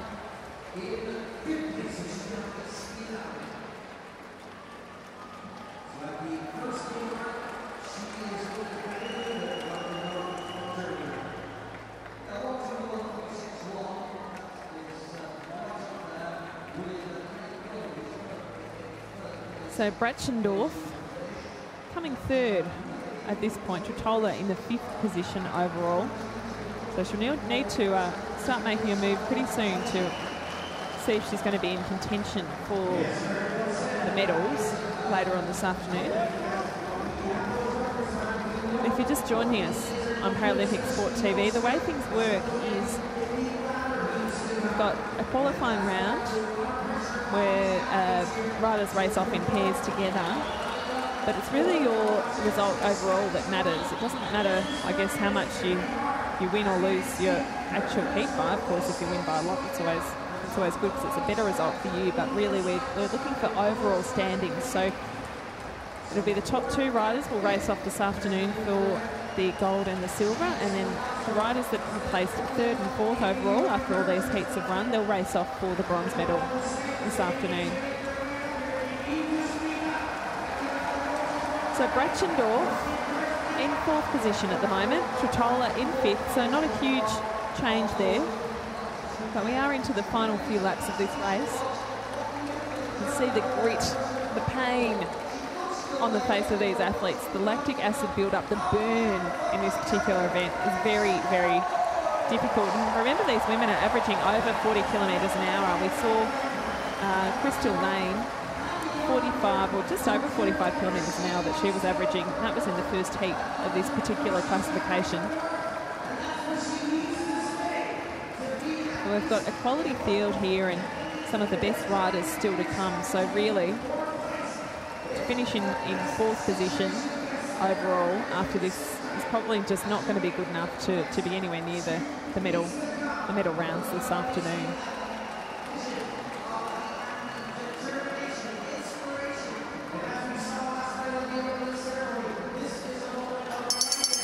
So the final lap for Bratchendorf. The crowd lifts to get her home. So no change in the overall standings. Bratchendorf is 4th, Tritola is 5th. I can only imagine the burn that is happening in the legs of these athletes right now. So Bratchendorf 4:12. And in the end, there wasn't a lot in it, 4:14 for Tritola. So that'll be disappointing for Tritola. She's not in the medal contentions at this point. As for Bratchendorf, she's just going to have to wait and see how things pan out to see what the results are of the final 2 heats to see whether she can slip into the medal race-off for this afternoon. But you'd have to say with the reigning Paralympic champion and world record holder Sarah Story still to come, and she's racing in front of her home crowd, it is going to be a difficult ask.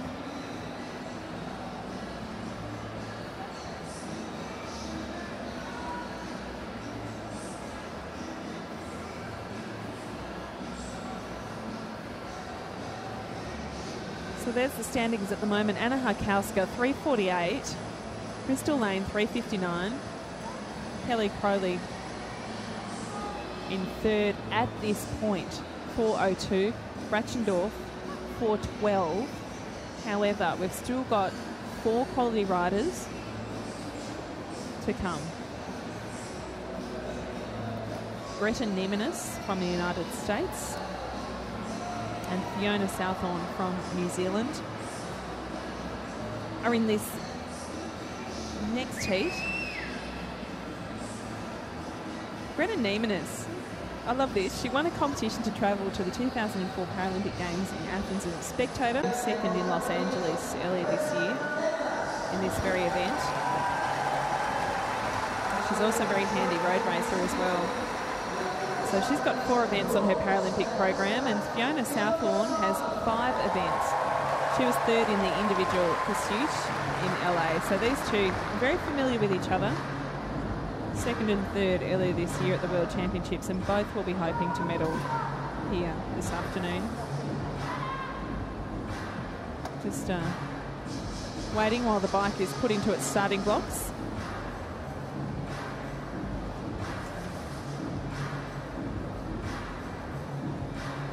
Little pad down there just to avoid any slipping.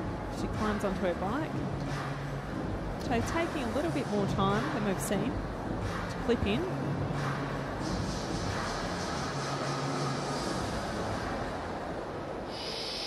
So Greta Niemanus on the left of your screen, Fiona Southorn from New Zealand on the right of your screen, you can see now.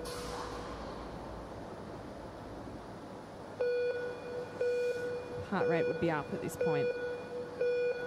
A few nerves. Good start for both. Although it looks as though from that rider shot that we saw on the screen that Greta Niemanus was quicker out of the blocks than Fiona Southorn. But this will give us a better indication as we go through who got the better start. Yeah, Greta Niemanus did get a better start, substantially better start, but let's see what Fiona Southorn is capable of now.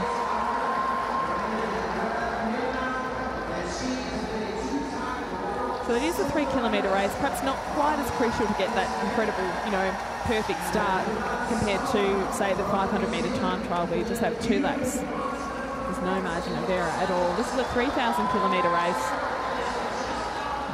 Fiona Southorn, you can already see, her first lap was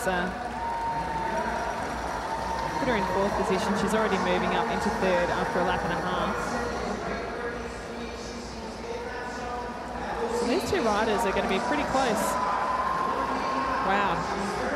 It's only a few hundredths of a second in it, but already Fiona Southorn has moved up into 2nd position. So, as I said earlier, I mean, these riders such as Kirsten Brachendorf, who are basically sit back now and wait and see how everyone else goes, and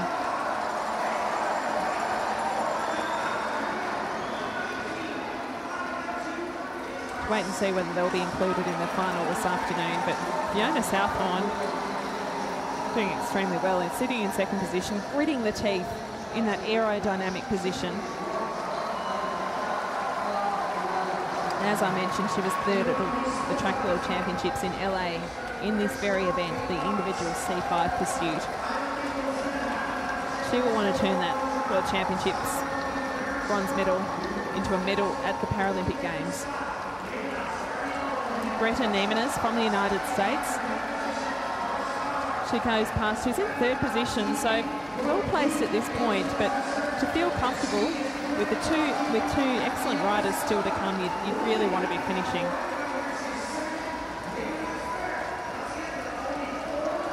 In 2nd or 3rd at least at this point.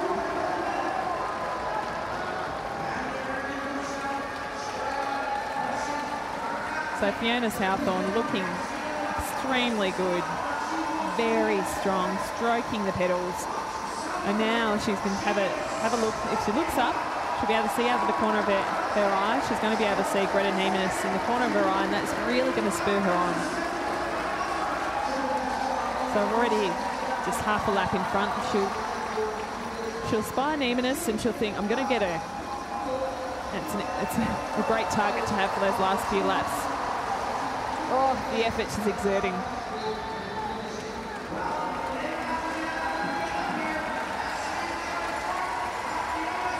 So Fiona Southorn now holding 2nd position. She's held 2nd position for the last sort of 4 or 5 laps now.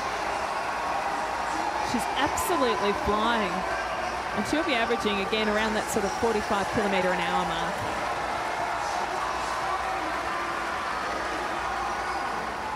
So holding that line. And as we saw earlier, it's not, it's fantastic to lap, but you don't always want to be lapping that rider around the bend because you can be forced quite wide and lose a bit of time as you do that. But Fiona Southorn, look, she's going to lap her right on the line, it looks. Will she make it?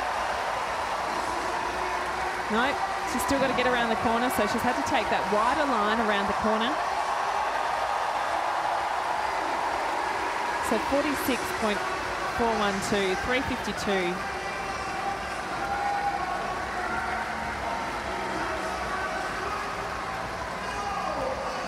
And Greta Neimanis won't be racing off for a medal this afternoon, but still an excellent performance, 4:03, finishing in 5th position so far. But Fiona Southorn, so she's raced 3:52. The next fastest rider was Anna Harkowska from Poland.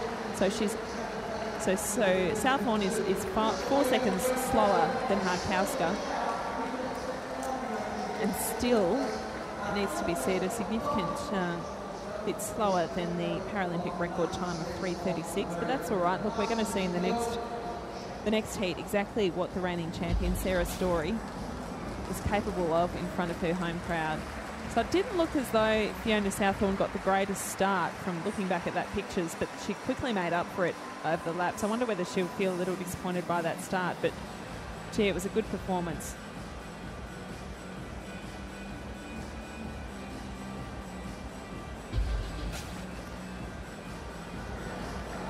So Fiona Southorn will be racing off for a medal. We just don't know what colour at this point.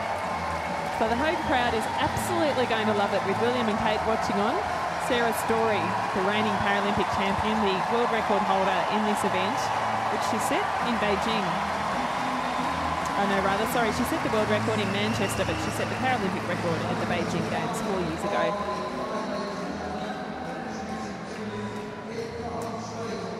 That race on the 10th of September 2008, so the schedule has changed a little. This used to be one of the events that was later in the Paralympic track cycling program, but now we're on day 1 of competition and we're getting this one out of the way.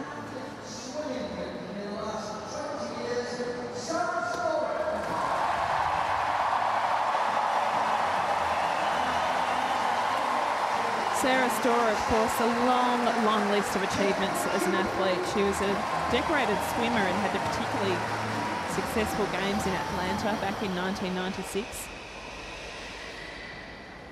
She started cycling in 2005. That was after she had an ear infection and was kept out of the pool. So swimming's loss was cycling's gain. And here she is now, the reigning champion in this event.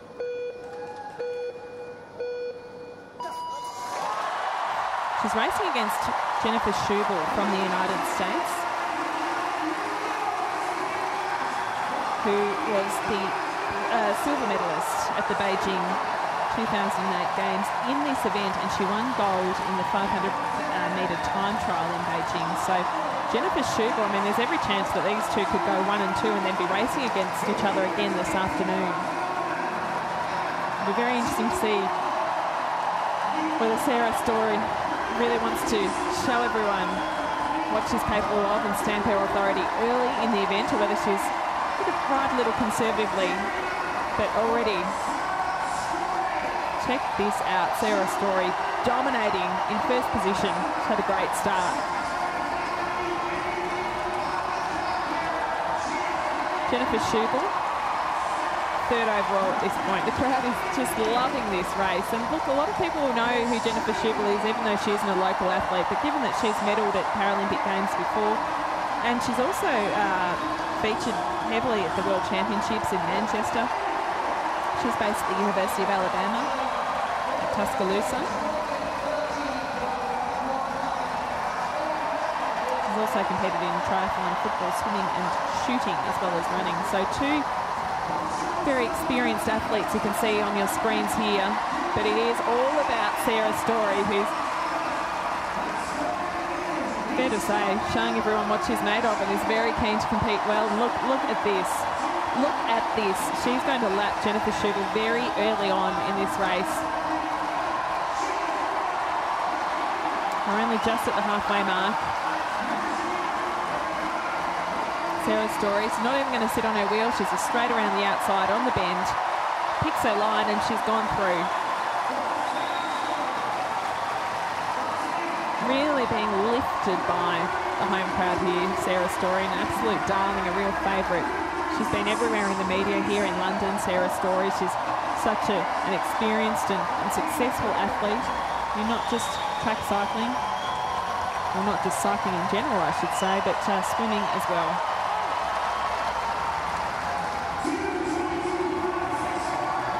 Both of these athletes will see each other again in the road cycling events and also the 500 metres time trial as well.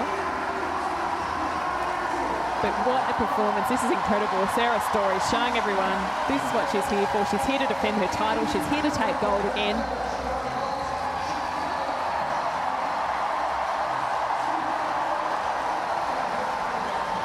Jennifer Schubel dropping a little further off the pace. So she's now in 4th position and she would have been disheartened. It's hard mentally to keep going and pressing when you know you've been lapped, and particularly so early on in the race.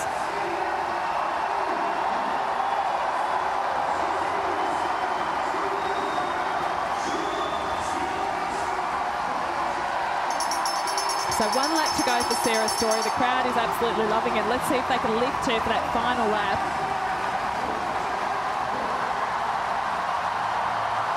Tell you what. Let's see if she's on Paralympic record pace. She just might be, you know. She's on world record pace. By under a second, Sarah Story has set a world record in the heat, in the qualifying round, so we're not even into the medals yet, but gee, what a performance. Averaging 50.9 kilometres an hour. That is extraordinary. Sarah Story, the crowd's on its feet. They love it. They absolutely love it. And taking nothing away from Jennifer Schubel, she's finished 5th. But really, I mean, Sarah Story, she raises her hand to her ear, encouraging people to cheer for her, but oh, you can feel the emotion. It's absolutely fantastic. So Sarah Story dominating the event, and I'll tell you what, she's 3:32. So we were talking about the comparison earlier between her existing world record and the next fastest rider, but it's a little bit of an ominous sign, you'd have to think, for her competitor this afternoon, which will be, I believe, Anna Harkowska, but let me just double check that for you. But they should be riding off for the gold medal this afternoon. Wow, this is amazing. Sarah Story, and you've just got to have to think, what is she going to be capable of this afternoon in this event?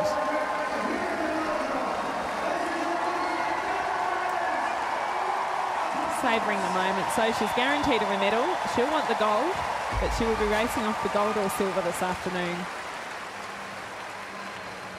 It's a textbook race in the end. She went within the first lap, 1st position, and then this was around the 1500 metre mark. She overtook Jennifer Schubel, and then was just lifted by the crowd for a world record time, so smashing her own world record by around about a second in the end.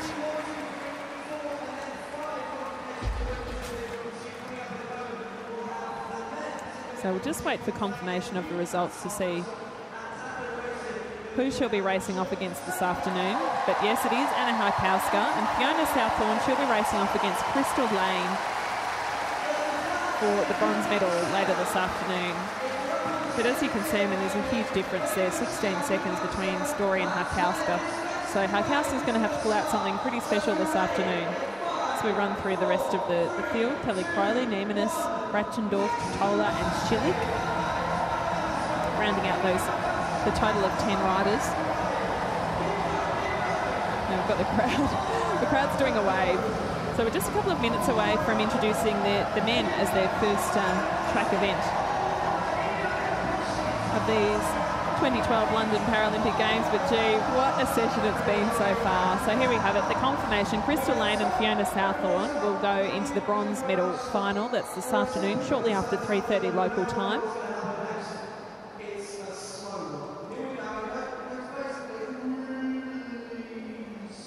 And the qualification, so the official qualification of the gold medal final, Sarah Story and Anna Harkowska from Poland. And I guess the question now becomes whether Sarah Story can go even faster this afternoon. What a blistering performance. It was quite incredible. Textbook race. So if we look across the velodrome, we can see the men warming up, spinning their legs over. So I can tell you a little bit about this, the men's individual B pursuit. This is for vision impaired riders, and they'll be paired up with a pilot. So the cyclist themselves sits at the back of the two. The pilot sits in the front. Covering 4,000 kilometres, the world record and Paralympic record holder is Kieran Modra from Australia. And he's racing, his pilot is Scott McPhee. So he's going to feature early up.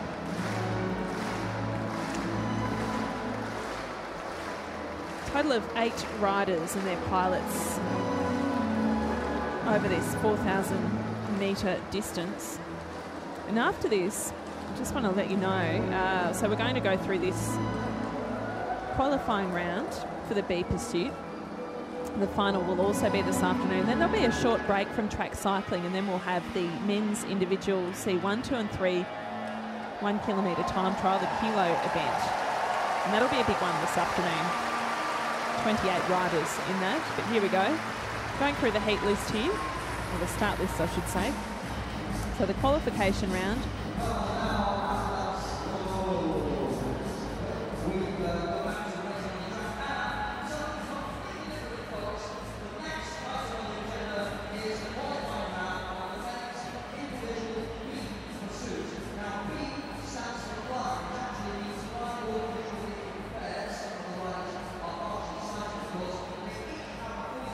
So that's Scott McPhee that you can see there. He's the pilot. Now behind him is Kieran Modra.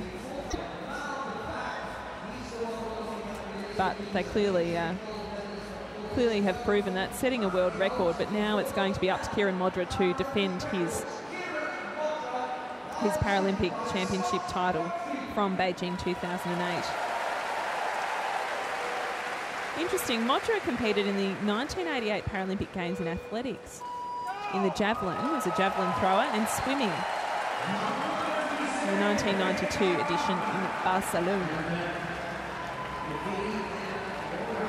And this pair is going to be racing in the road race, the road time trial, this event, the pursuit, and the 1 kilometre time trial as well.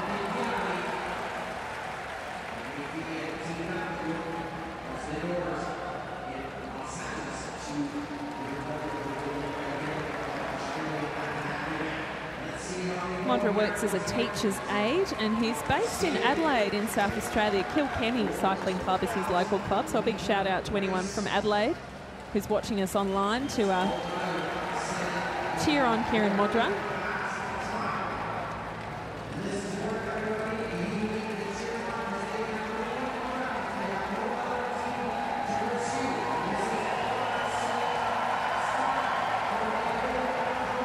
It's just such a great atmosphere at these games. It's certainly not a one-eyed support base. I mean, Australians are popular wherever they go. Plenty of Australians live in Britain. But the great thing about these games is that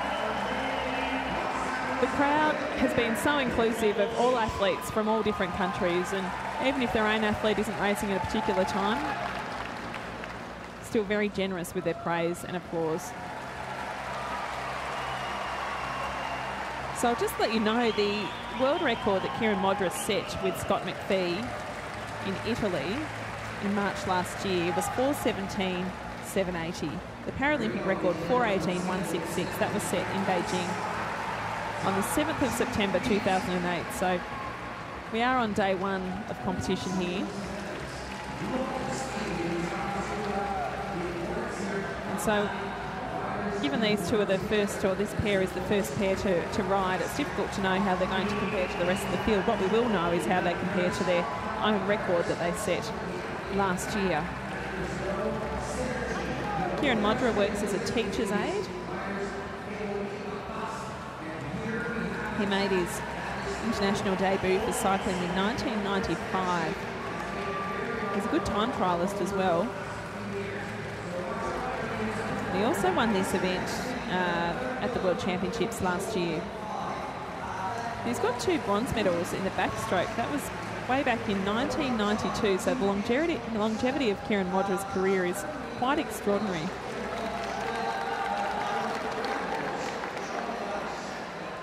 He says he took up cycling as a mode of transport, and then he learned to enjoy the team aspect of cycling. So he's already got 4 gold medals to his name in track cycling.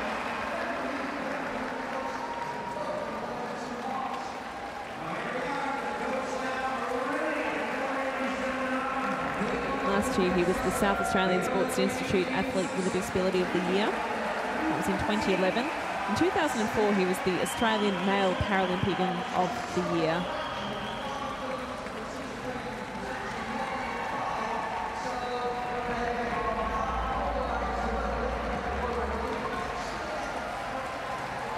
Interesting, Kieran Modra had a pretty bad accident, cycling accident, in December 2011, which makes it all the more extraordinary that he's here today. He crashed into another vehicle, broke 2 vertebrae in his neck and 1 in his lower spine.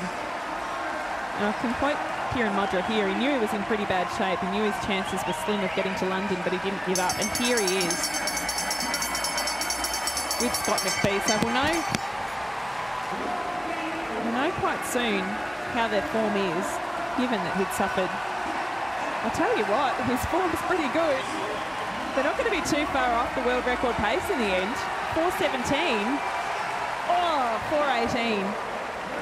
4:18.166. Do you know what? They're not too far off the Paralympic record of 4:18. Oh, sorry, my apologies. 4:18.166 is the Paralympic record, but the time they've ridden just here is 4:18.752. So half a second off that pace. Wow, that is very impressive, and all the more impressive because Kieran Modra has been able to overcome breaking 3 vertebrae.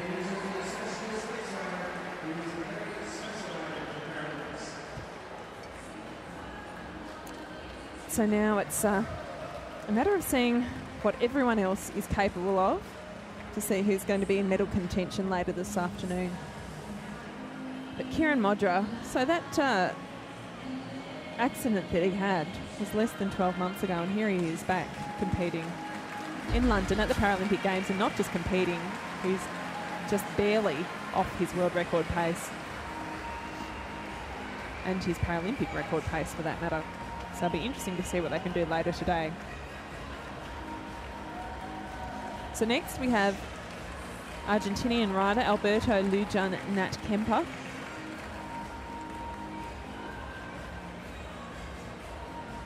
He's president of the Argentine Blind Sports Federation.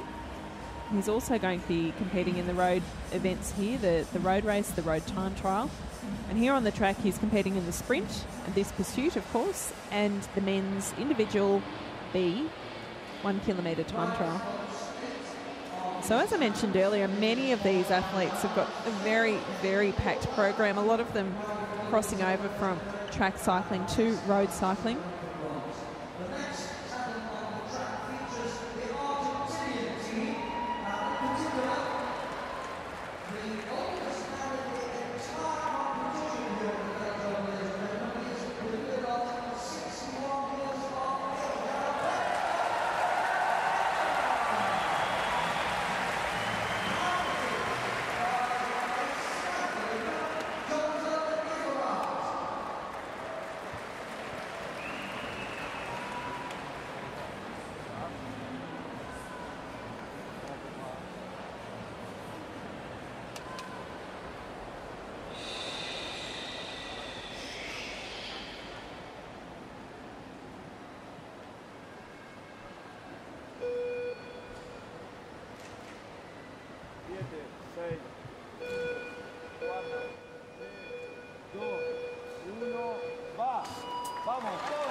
And they're underway, so this will be the first indication of just how well Kieran Modra was riding earlier. This will be our first comparison.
So Alberto Lujan Nat Kemper, 61 years old. So one of the more senior athletes.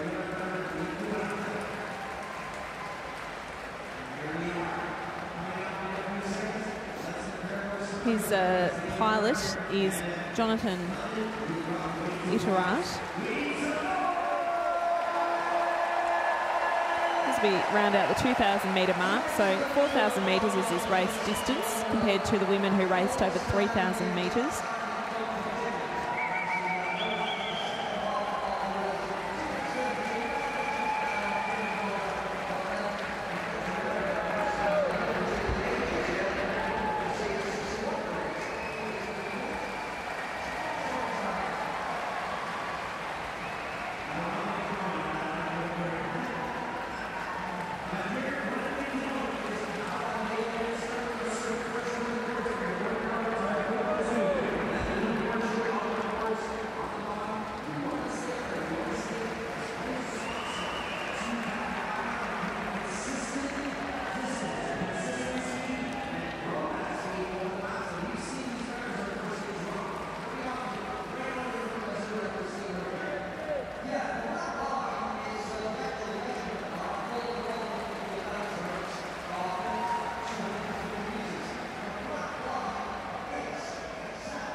So it really is a great atmosphere now that the games are finally underway. I'm not sure if you had a chance to see the opening ceremony last night, but it really was inspiring and really trying to challenge people's perceptions of what you think is physically possible. And Stephen Hawking, the world-renowned physicist, was a central element of that opening ceremony last night. And here we are today with these athletes, again, challenging people's perceptions of what you think is physically possible. So we're on to our final lap here, and this is going to be a good indication. Look, they are well off the pace that was set by Kieran Modger and Scott McPhee just a moment ago. But still, Argentina getting plenty of support from the GB crowd here as they round their final turn. So they're going to be around about 53 seconds off the pace, 5:09, 5:68.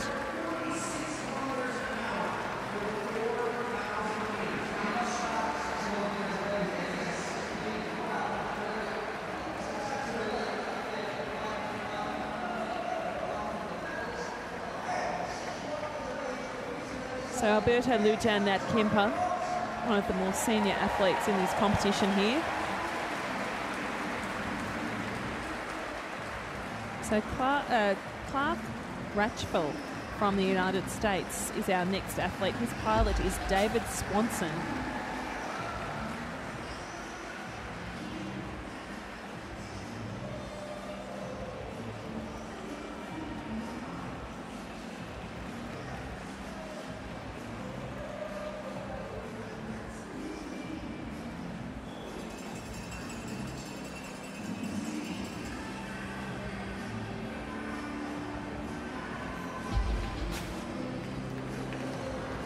Spin the legs over for a cool down for Argentina's pair there.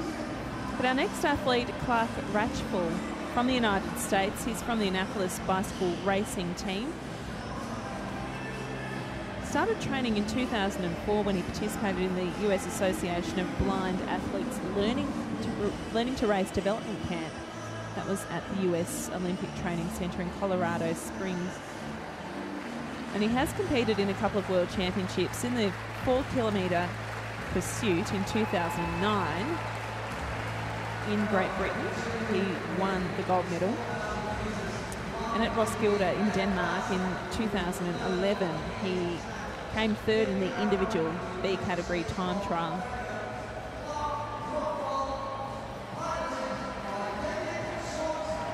He's also going to be participating in 2 road events, so 2 road events and 2 track events on his calendar. 29 years of age. Actually, his birthday's in 9 days' time, no? In just over a week's time. So he's 28.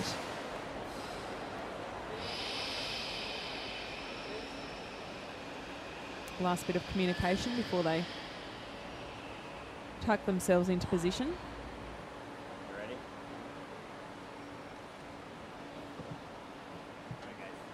So that was David Swanston, the pilot you could see there, just checking in with Clark Ratchful. Make sure he's good to go.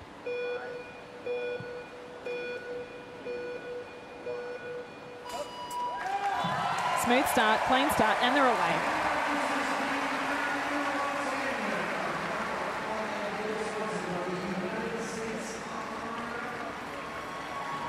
Ratchful was born in Washington, D.C. And in 2009, here's a little bit of information for you. He and 11 other cyclists rode across Iowa to raise awareness and raise money for the University of Iowa's Project 3000, which is working to seek a cure for eye diseases.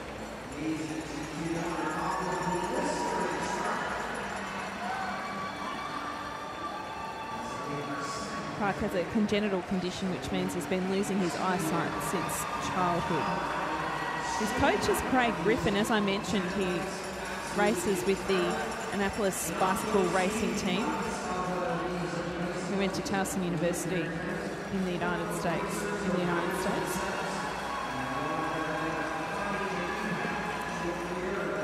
So you can already see, I mean, they're significantly faster than the Argentinian pair that raced before us, but we really just have to wait and see how this unfolds to see whether Ratchful is anywhere near the pace, that cracking pace that was set by Kieran Modra in the first heat of the day. So a total of 8 heats.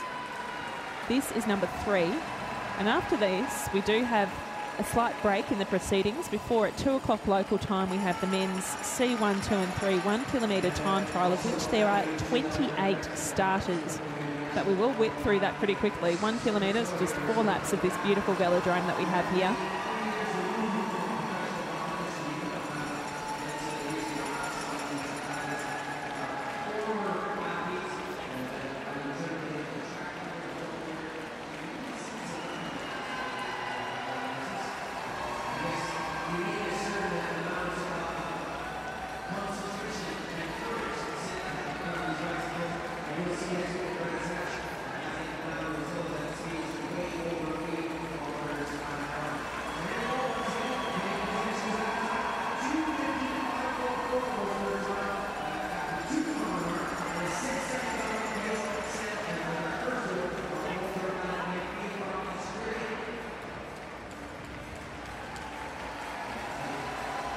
Working beautifully in unison. Tucked in behind, so it's the pilot in the front,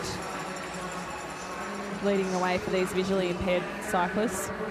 Many, many hours training together on the track.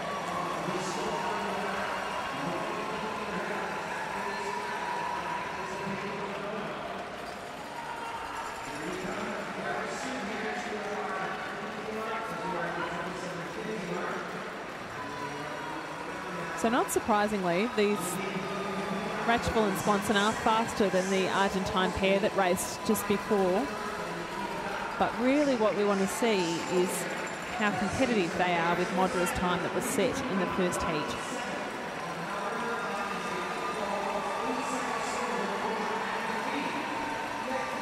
Certainly is a fantastic atmosphere for day one of the track cycling at the velodrome.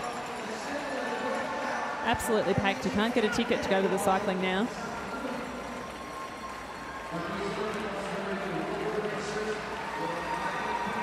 Craig Griffin, the coach, has been cheering them on, urging them on. Yeah, so as I mentioned, the track cycling is a sellout event for the duration, the 4 days that it's on at these London 2012 Paralympic Games. Capacity of 6,000. 1 lap to go. What can they do? Let's see what this team is capable of. The final lap, the crowd absolutely getting behind them as they strike the pedals, up their cadence, come home strongly. So 4:28. So that's the information we needed. They are around about 10 seconds slower than Kieran Modra, who was with Scott McPhee in heat number 1. But as we've seen in the earlier pursuit events, we saw with the women's event over the 3,000 metre distance, what we're looking for is the fastest 2 riders to race for gold and the 3rd and 4th riders to race for bronze. So that's what will happen this afternoon. I'm going to tell you that the finals of the men's individual B pursuit are at just before 5 o'clock local time this afternoon. So this afternoon, around just after 3:30, we'll have the women's individual C1, 2 and 3 pursuit finals.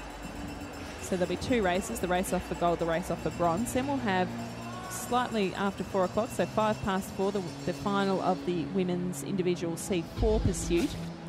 And about 4:30, 4:31, if you want to be exact about it, we've got the women's individual C5 pursuit. And this final is at 4:57 this afternoon. That's London local time, the adjusted summer time, of course, if you're wanting to tune in. So there will be a slight break between these, but before we get to all that, of course, we've got the men's individual C1, 2 and 3 time trial. That begins at 2 o'clock local time. So Christian Venge is our next cyclist this afternoon. He's from Spain. David Lorado Caldero is the pilot. So this is our 4th heat in the qualifying rounds. 1v2, 3v4 for the medals this afternoon.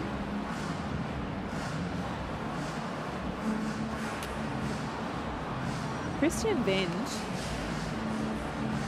it's a very handy time trialist. He won the time trial at the Beijing 2008 Paralympic Games, and in Athens he won the road race time trial.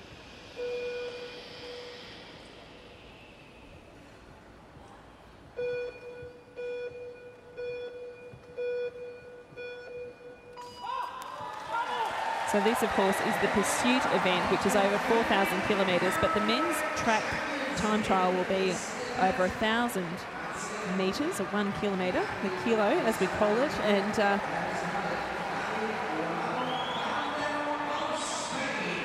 this, of course, over 4,000 metres. Now, if we have a look at the Paralympic Games, and Christian Venge, well, he'll be in the hunt for a medal because he took the silver in the 4 kilometre pursuit. So this event in Beijing in 2008, and back in the Sydney Games in 2000, he had the bronze medal as well. So he had a bronze, then a silver. You know what colour he's going to want now. He's going to want a gold. At the Track World Championships in Manchester in 2009, he won a silver in this event.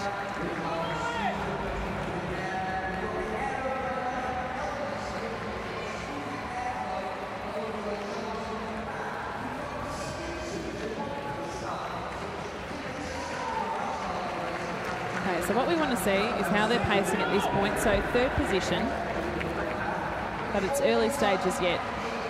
We're just over a quarter of the way through the race. And so really what we're interested to know is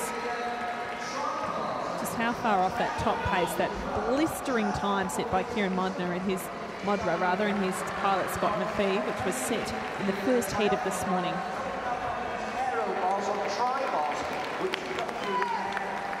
Crowd's really embracing it, and they have to, because in this event there's actually no GB athletes today for this particular men's individual B pursuit. We've got 2 athletes from Spain, 2 athletes from Australia, 1 from Canada, 1 from the USA and 1 from Ireland.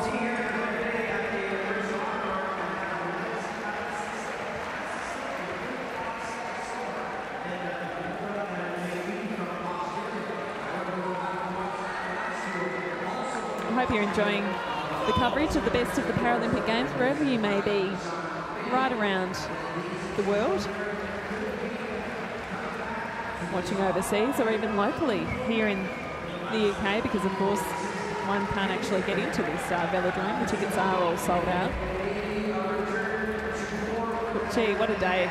What a fantastic lineup we've got for you for track cycling today on day one of competition, the first of 4 as I mentioned, and the road racing will take place over 4 days as well. They're 2,500 kilometres, 1,000 metres in. The Spanish team is in 3rd position out of the 4 that have raced so far.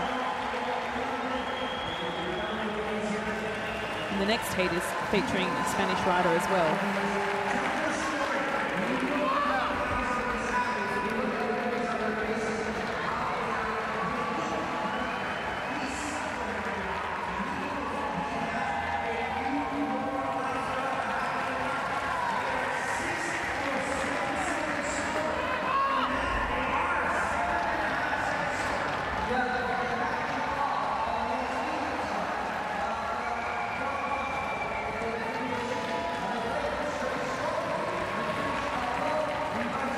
So the 3:2:50 mark, they're still in 3rd position, so no change there, 3:37. So they are going to be a fair way off the pace set by Kieran Modra and his pilot Scott McPhee. However, they are still in contention for medals this afternoon, depending of course on how things play out in the following heats.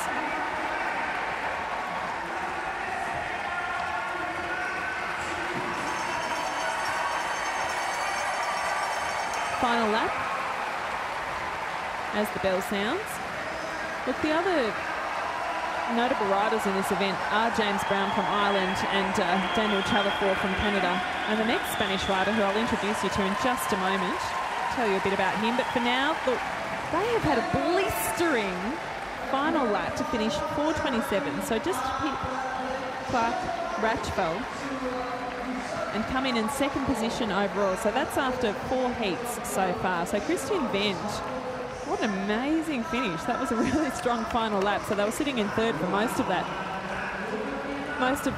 4 kilometres, and the last lap just somehow managed to find that extra kick in their legs to move up into 2nd position by just a second.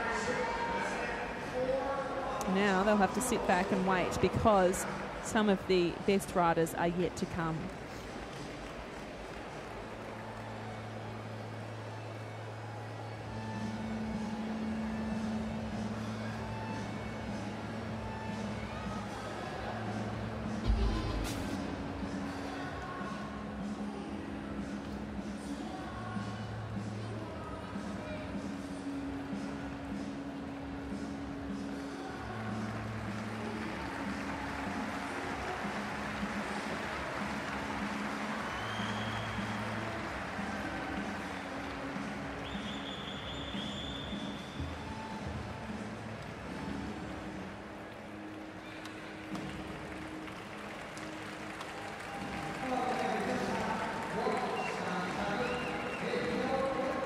Okay, so here we have Miguel Angel Clement Solano rather, sorry about that. Expecting some decent results. He has been cited as one of the favourites. He missed the 2008 Paralympic Games in Beijing due to injury, and he's made a full recovery, but then on his first day back at training he was hit by a car, had a broken leg and a fracture in his vertebrae, and it took him 10 months to return to cycling, but here he is. He competed in the individual B pursuit in Italy in 2011 and came 2nd. This was at the World Championships there. At these games they're going to be in the men's individual B road race as well as the time trial, so the 2 road events and just the 1 track event on his program for Clement Solano.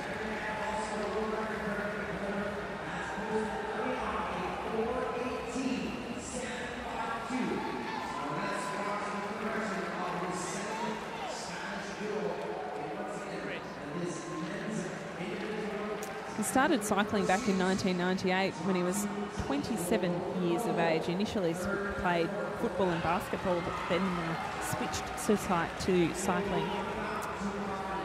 Says he trains 5 hours a day, but that would be pretty standard for most of these athletes competing at this level.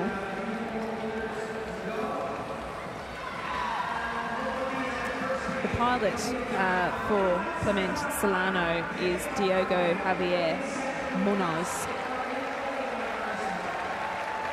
So riding well, but will they be within striking distance of Kieran Modra and his pilot Scott McPhee? Time will tell. We're at the 12:50 mark at the moment, and they're in second position.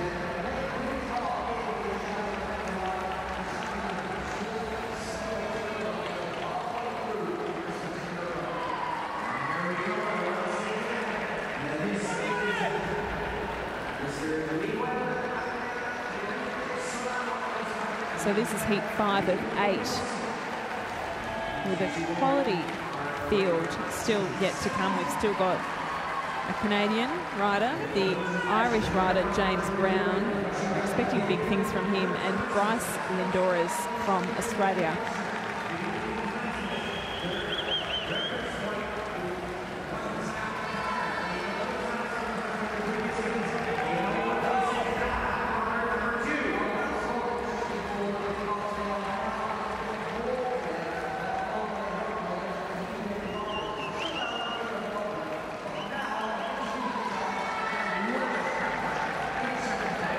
So still managing to hold firm in that second position. A very, very nice looking outfit here.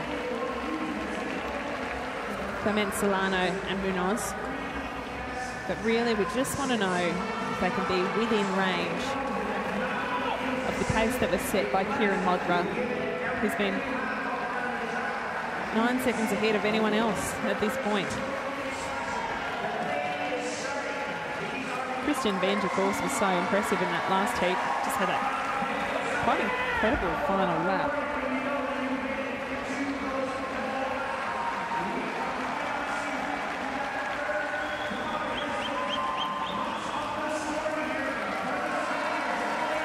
So 1 kilometre left. Can they hold and can they make some ground? This is what we want to know. So Kieran Modra, Scott McPhee, 4:18.762 was the time that they rode this in. Just outside the Paralympic record that was set in Beijing at 4:18.166. So just half a second out. It's a very impressive ride. I have to think that they'll be feeling very, very confident about their chances of a gold.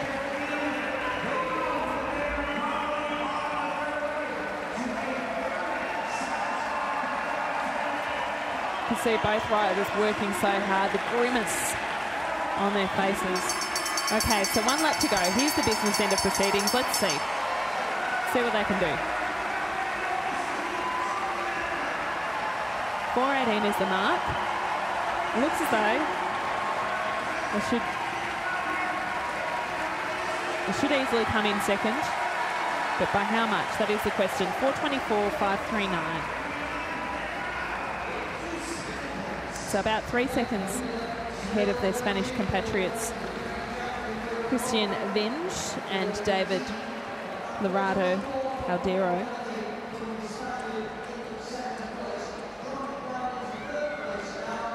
However, we've still got 3 riders to come and 3 very good riders. Canada's Daniel Chalifort is next. His riding partner, or pilot I should say, is Alexander Cloutier.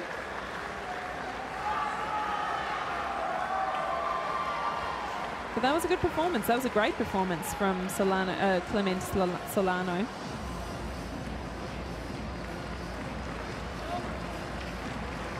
For Canada.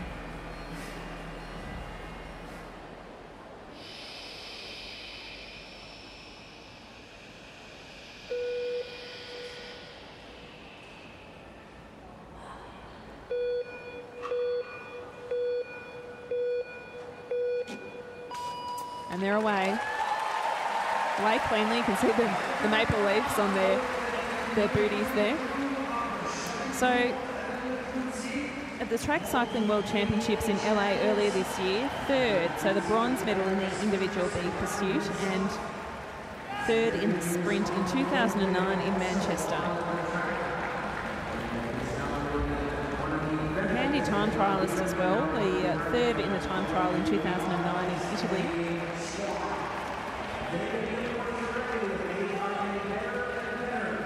So Daniel Chalafour and his pilot, Alexander Cloutier, what are they capable of?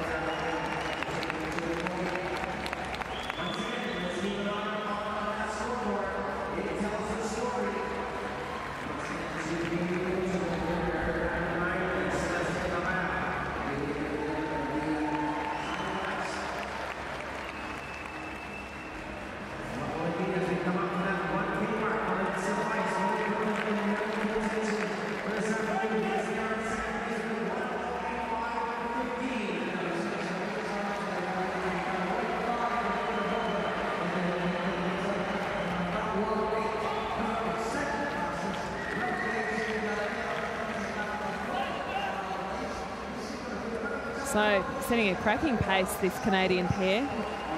David Chalafour, partnered by Alexander Cloutier.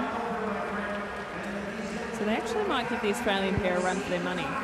So coming second at the moment, 1,500 metres in, but as we know, it's the second part of the race that really does matter, whether they can maintain this pace.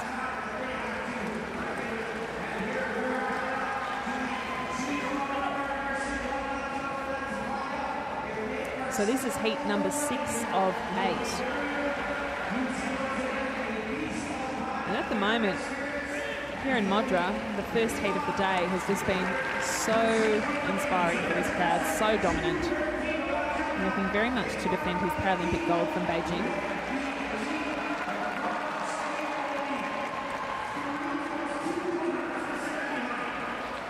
So tucked in there, the most aerodynamic position as possible.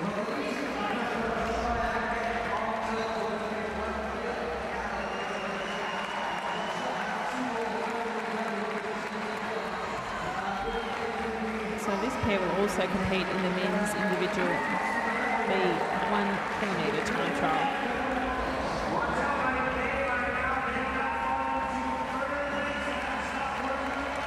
And as I mentioned, the final for this particular event, the individual pursuit, is at 4:57 local time this afternoon, so I do hope you can join us then on Paralympic Sport TV. Total of 5 gold medals up for grabs today. Very busy track cycling program over 4 days. So we're just coming up to the 3,000 metre mark now. They've dropped off the pace slightly. So Chalafour and Cloutier are now in 3rd position overall. So they did get off to an excellent start, but now have just slipped off the pace ever so slightly. Let's see what they're capable of over the next 3 laps. So 3:2:50, they're still in 3rd position.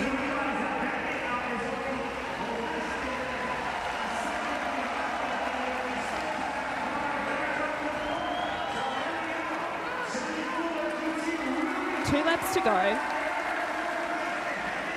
They've now dropped off significantly, so they may have actually blown themselves too early, gone too hard too early. They're now in 5th position overall.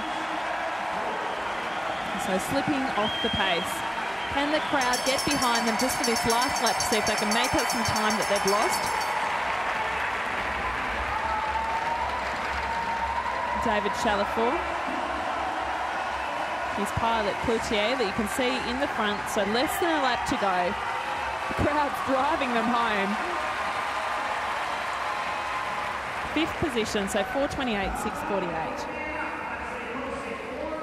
And unfortunately, that is not enough for them to be in the medal hunt this afternoon. Particularly, we've seen some really strong performances, and they were going so well, but obviously ran out of energy in those final 3 laps and really dropped off the pace after being in 2nd position for most of the race. So the two Spanish sides are still 2nd and 3rd overall, but what's going to be interesting is what happens in these next 2 heats. We've got James Brown from Ireland And then we've got Bryce Lindores from Australia.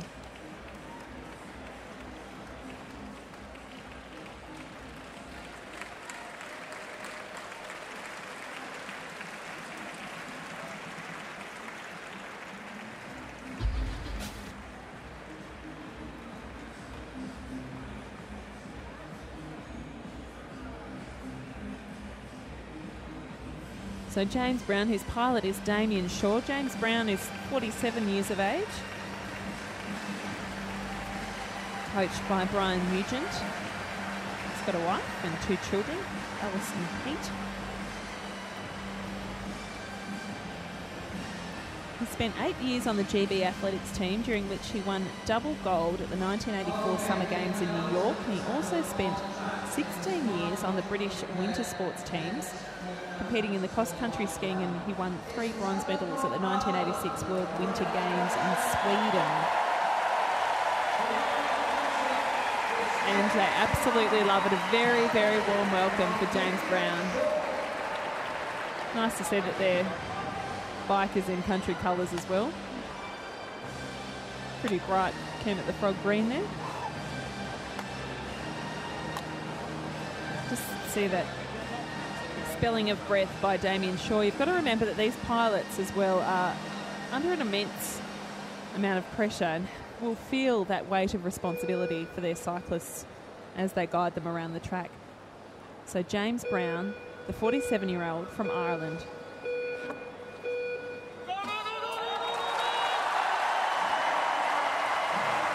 See the power and the shaking of the bike as they try and accelerate as quickly as possible. Important to get off to a good start. How good was their start? Well, not too bad, 5th, but that doesn't really matter because now we're going to see how they can perform for the rest of the race. Because as you saw, our preceding pair, Daniel Chalafor and Alexander Cloutier, were able to start extremely well and then dropped off the pace. And these two are making up time already. Already they've slipped into 3rd position. So top 4 is all that matters for this afternoon. However, if you want gold, you've got to be in the top 2. The way it works is 1 versus 2, 3 versus 4. There's no semi-finals, nothing like that. You're simply ranked according to your performance. And then that determines where you'll end up in terms of which medal you can compete for this afternoon.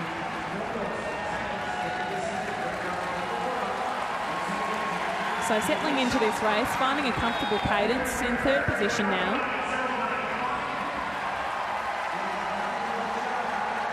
The crowd absolutely lifting for this pair as they work their way around this spectacular velodrome. And interestingly enough, when the Paralympics is over, this velodrome will be used as a community facility.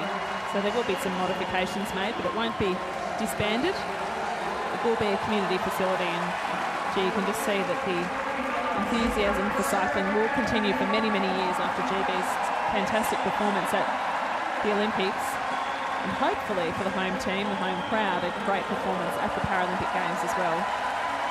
Although in this particular race there are no GB athletes per se. Here we have James Brown from Ireland.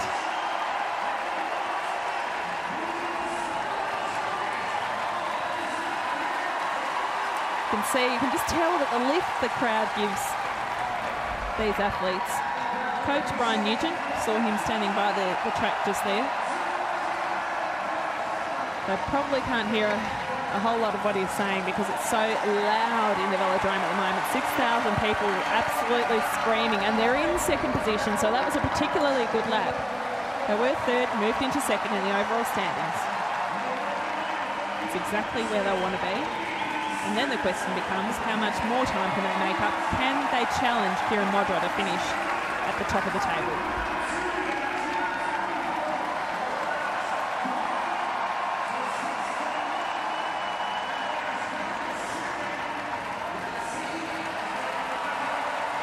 The 2:750 mark, this will give us a good indication. So still in 2nd position, managing to hold their speed, but we've still got a kilometre to go.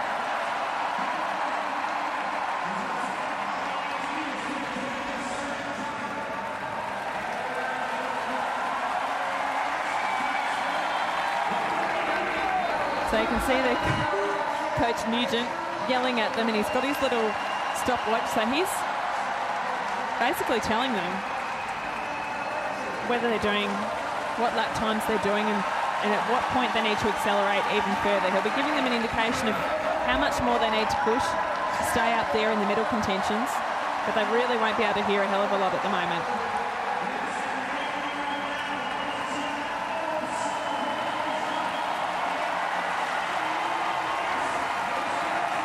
So they have slipped slightly that last lap. They've slipped off the pace into third position. But can the crowd lift them to get over these last few laps? Got a lap and a half to go. Okay, here's the bell. What can they do?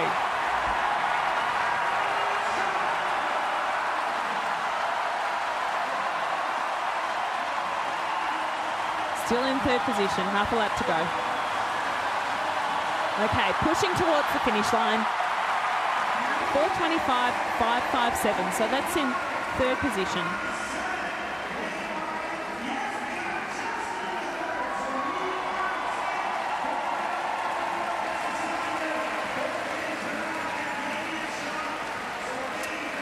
So that means they've now pushed Christian Benj out.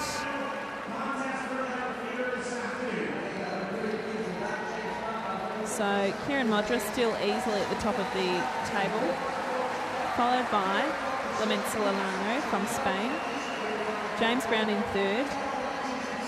In fourth position, it would be Christian Benj.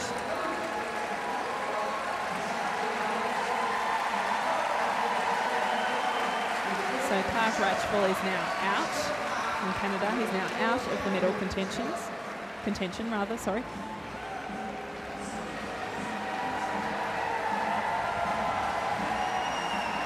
that's the standings as we have it at the moment, but one final heat to run.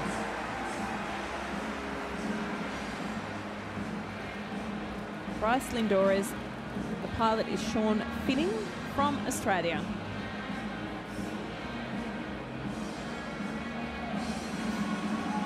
Bryce Lindores is based in Queensland with the Fast Cycling Club at the Gap. He made his international debut in 2006 for Australia. He was introduced to the sport by a neighbour called Russell Leary. He rides about 800 kilometres a week.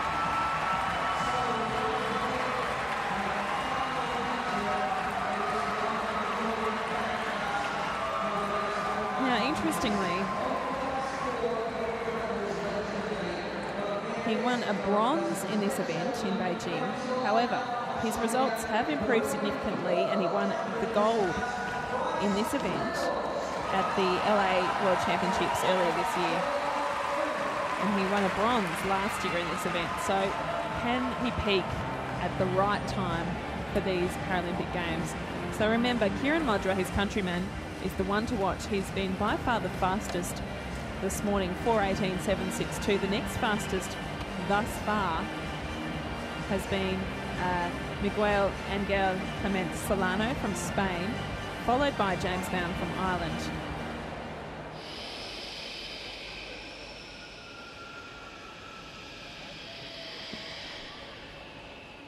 Coach is Paul Martins.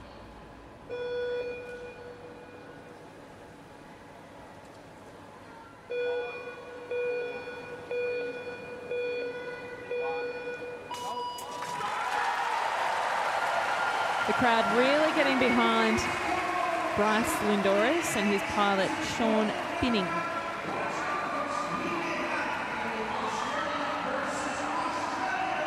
So a good start, second early on, so they got away to a really good start, but let's see what they're capable of now. The crowd certainly thinks they're capable of something. So this is the final of the 8 heats, with the final and the medals to be decided this afternoon, shortly before 5 o'clock local time. So you can see Coach Paul Martins there.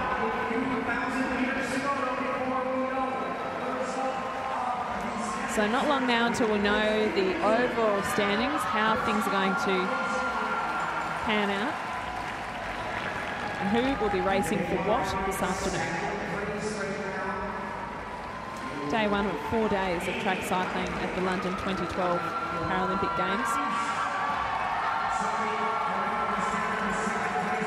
Paralympic Sport TV bringing you all the action from the velodrome, and it's a fantastic setup here in the Olympic Park, because I do remember I absolutely loved the Olympic Park in Beijing, but the track cycling wasn't actually at the main venue, it was in another part of town. The basketball was way out in the west of the city, the beach volleyball was in the east at Chaoyang Park. The great thing about London is that by far the majority of venues are all grouped together, so we do still have some other events elsewhere, and of course needless to say the track cycling isn't at the Olympic Park, but the rowing and the shooting, archery aren't based right here. They're reasonably close by, however. But the great thing is having the velodrome, the BMX, the basketball, the football, water polo, all the different venues that are grouped together for the Olympics, and then the Paralympians benefit from that as well. There's less travel time. The village, which I had a look in earlier this week, is sensational, and it's an easy commuting distance from any of the venues here. So logistically it makes it a lot more pleasant for the athletes. A bit less to think about when you don't need to pack up and travel a certain distance to get to a venue to compete. So comfortably sitting in second position at the moment, Bryce Lindoris and Sean Finning.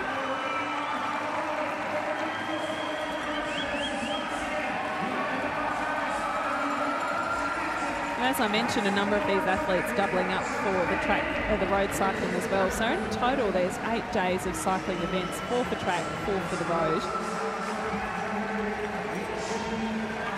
Men's and women's disciplines, of course.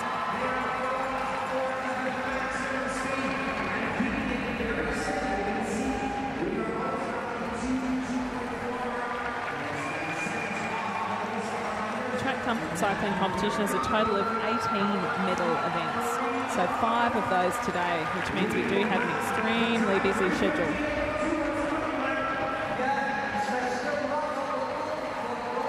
Of those medal events, 10 are in the men's, 7 in the women, and of course the mixed event is the team sprint, the C1 to 5.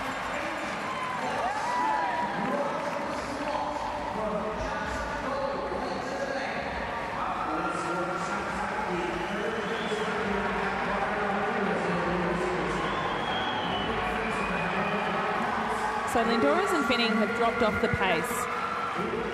No, they haven't. I beg your pardon.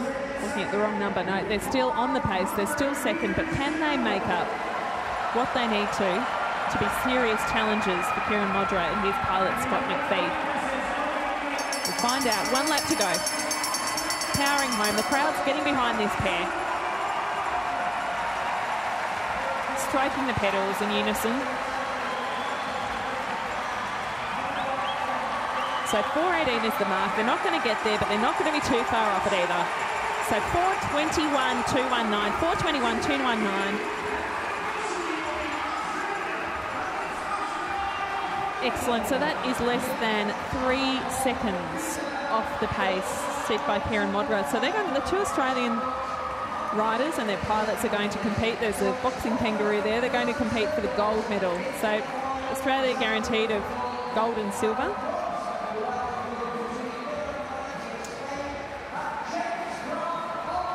Does mean that Clement Solano from Spain will be competing for the bronze against James Brown from Ireland. So we'll just get some confirmation for you on those official results.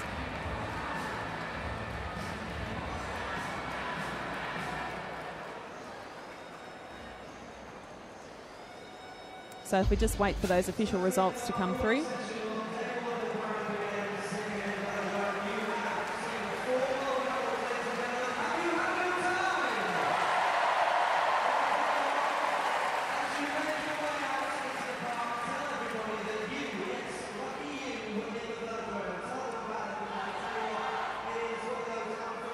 Well, it certainly has been a fantastic atmosphere. There haven't been any GB riders in this last event, but gee, Haven't the crowd been absolutely fantastic getting behind the Australian riders, the Irish riders, the Spanish riders? It really has been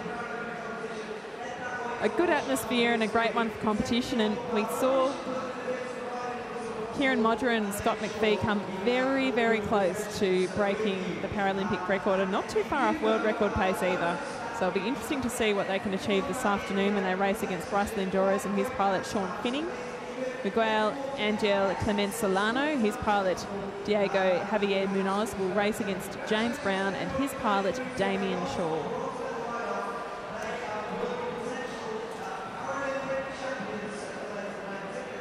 So here we have the official confirmation. Spain versus Ireland. And the two Australian riders and their pilots dueling off for the gold medal. So we're going to take a break from the track cycling now.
7.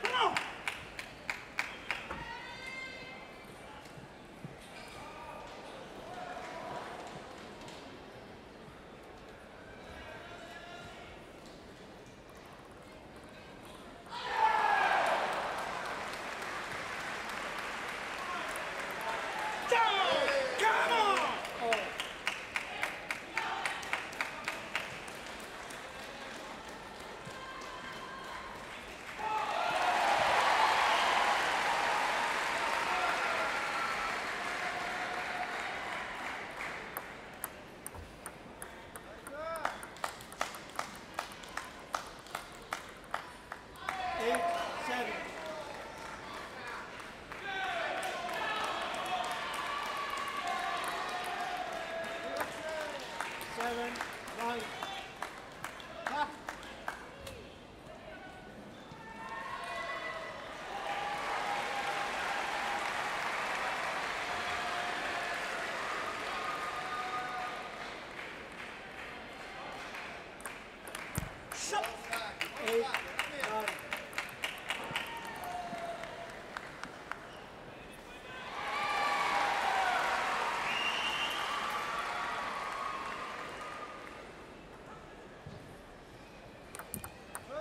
Ten, 8.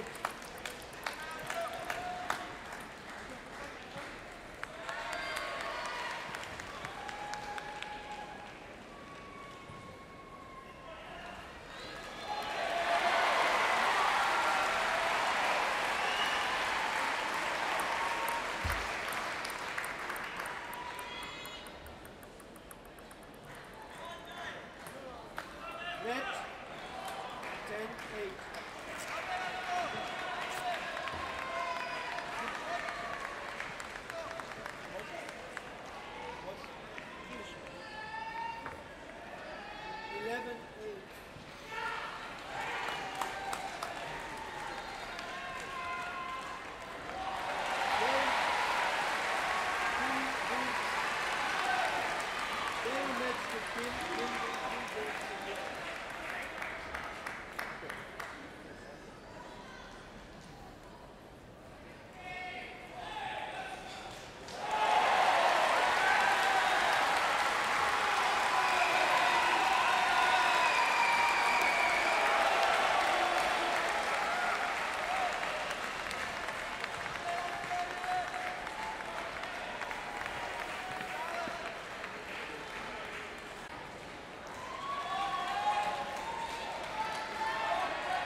minutes.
a palleggiare qui, no, al limite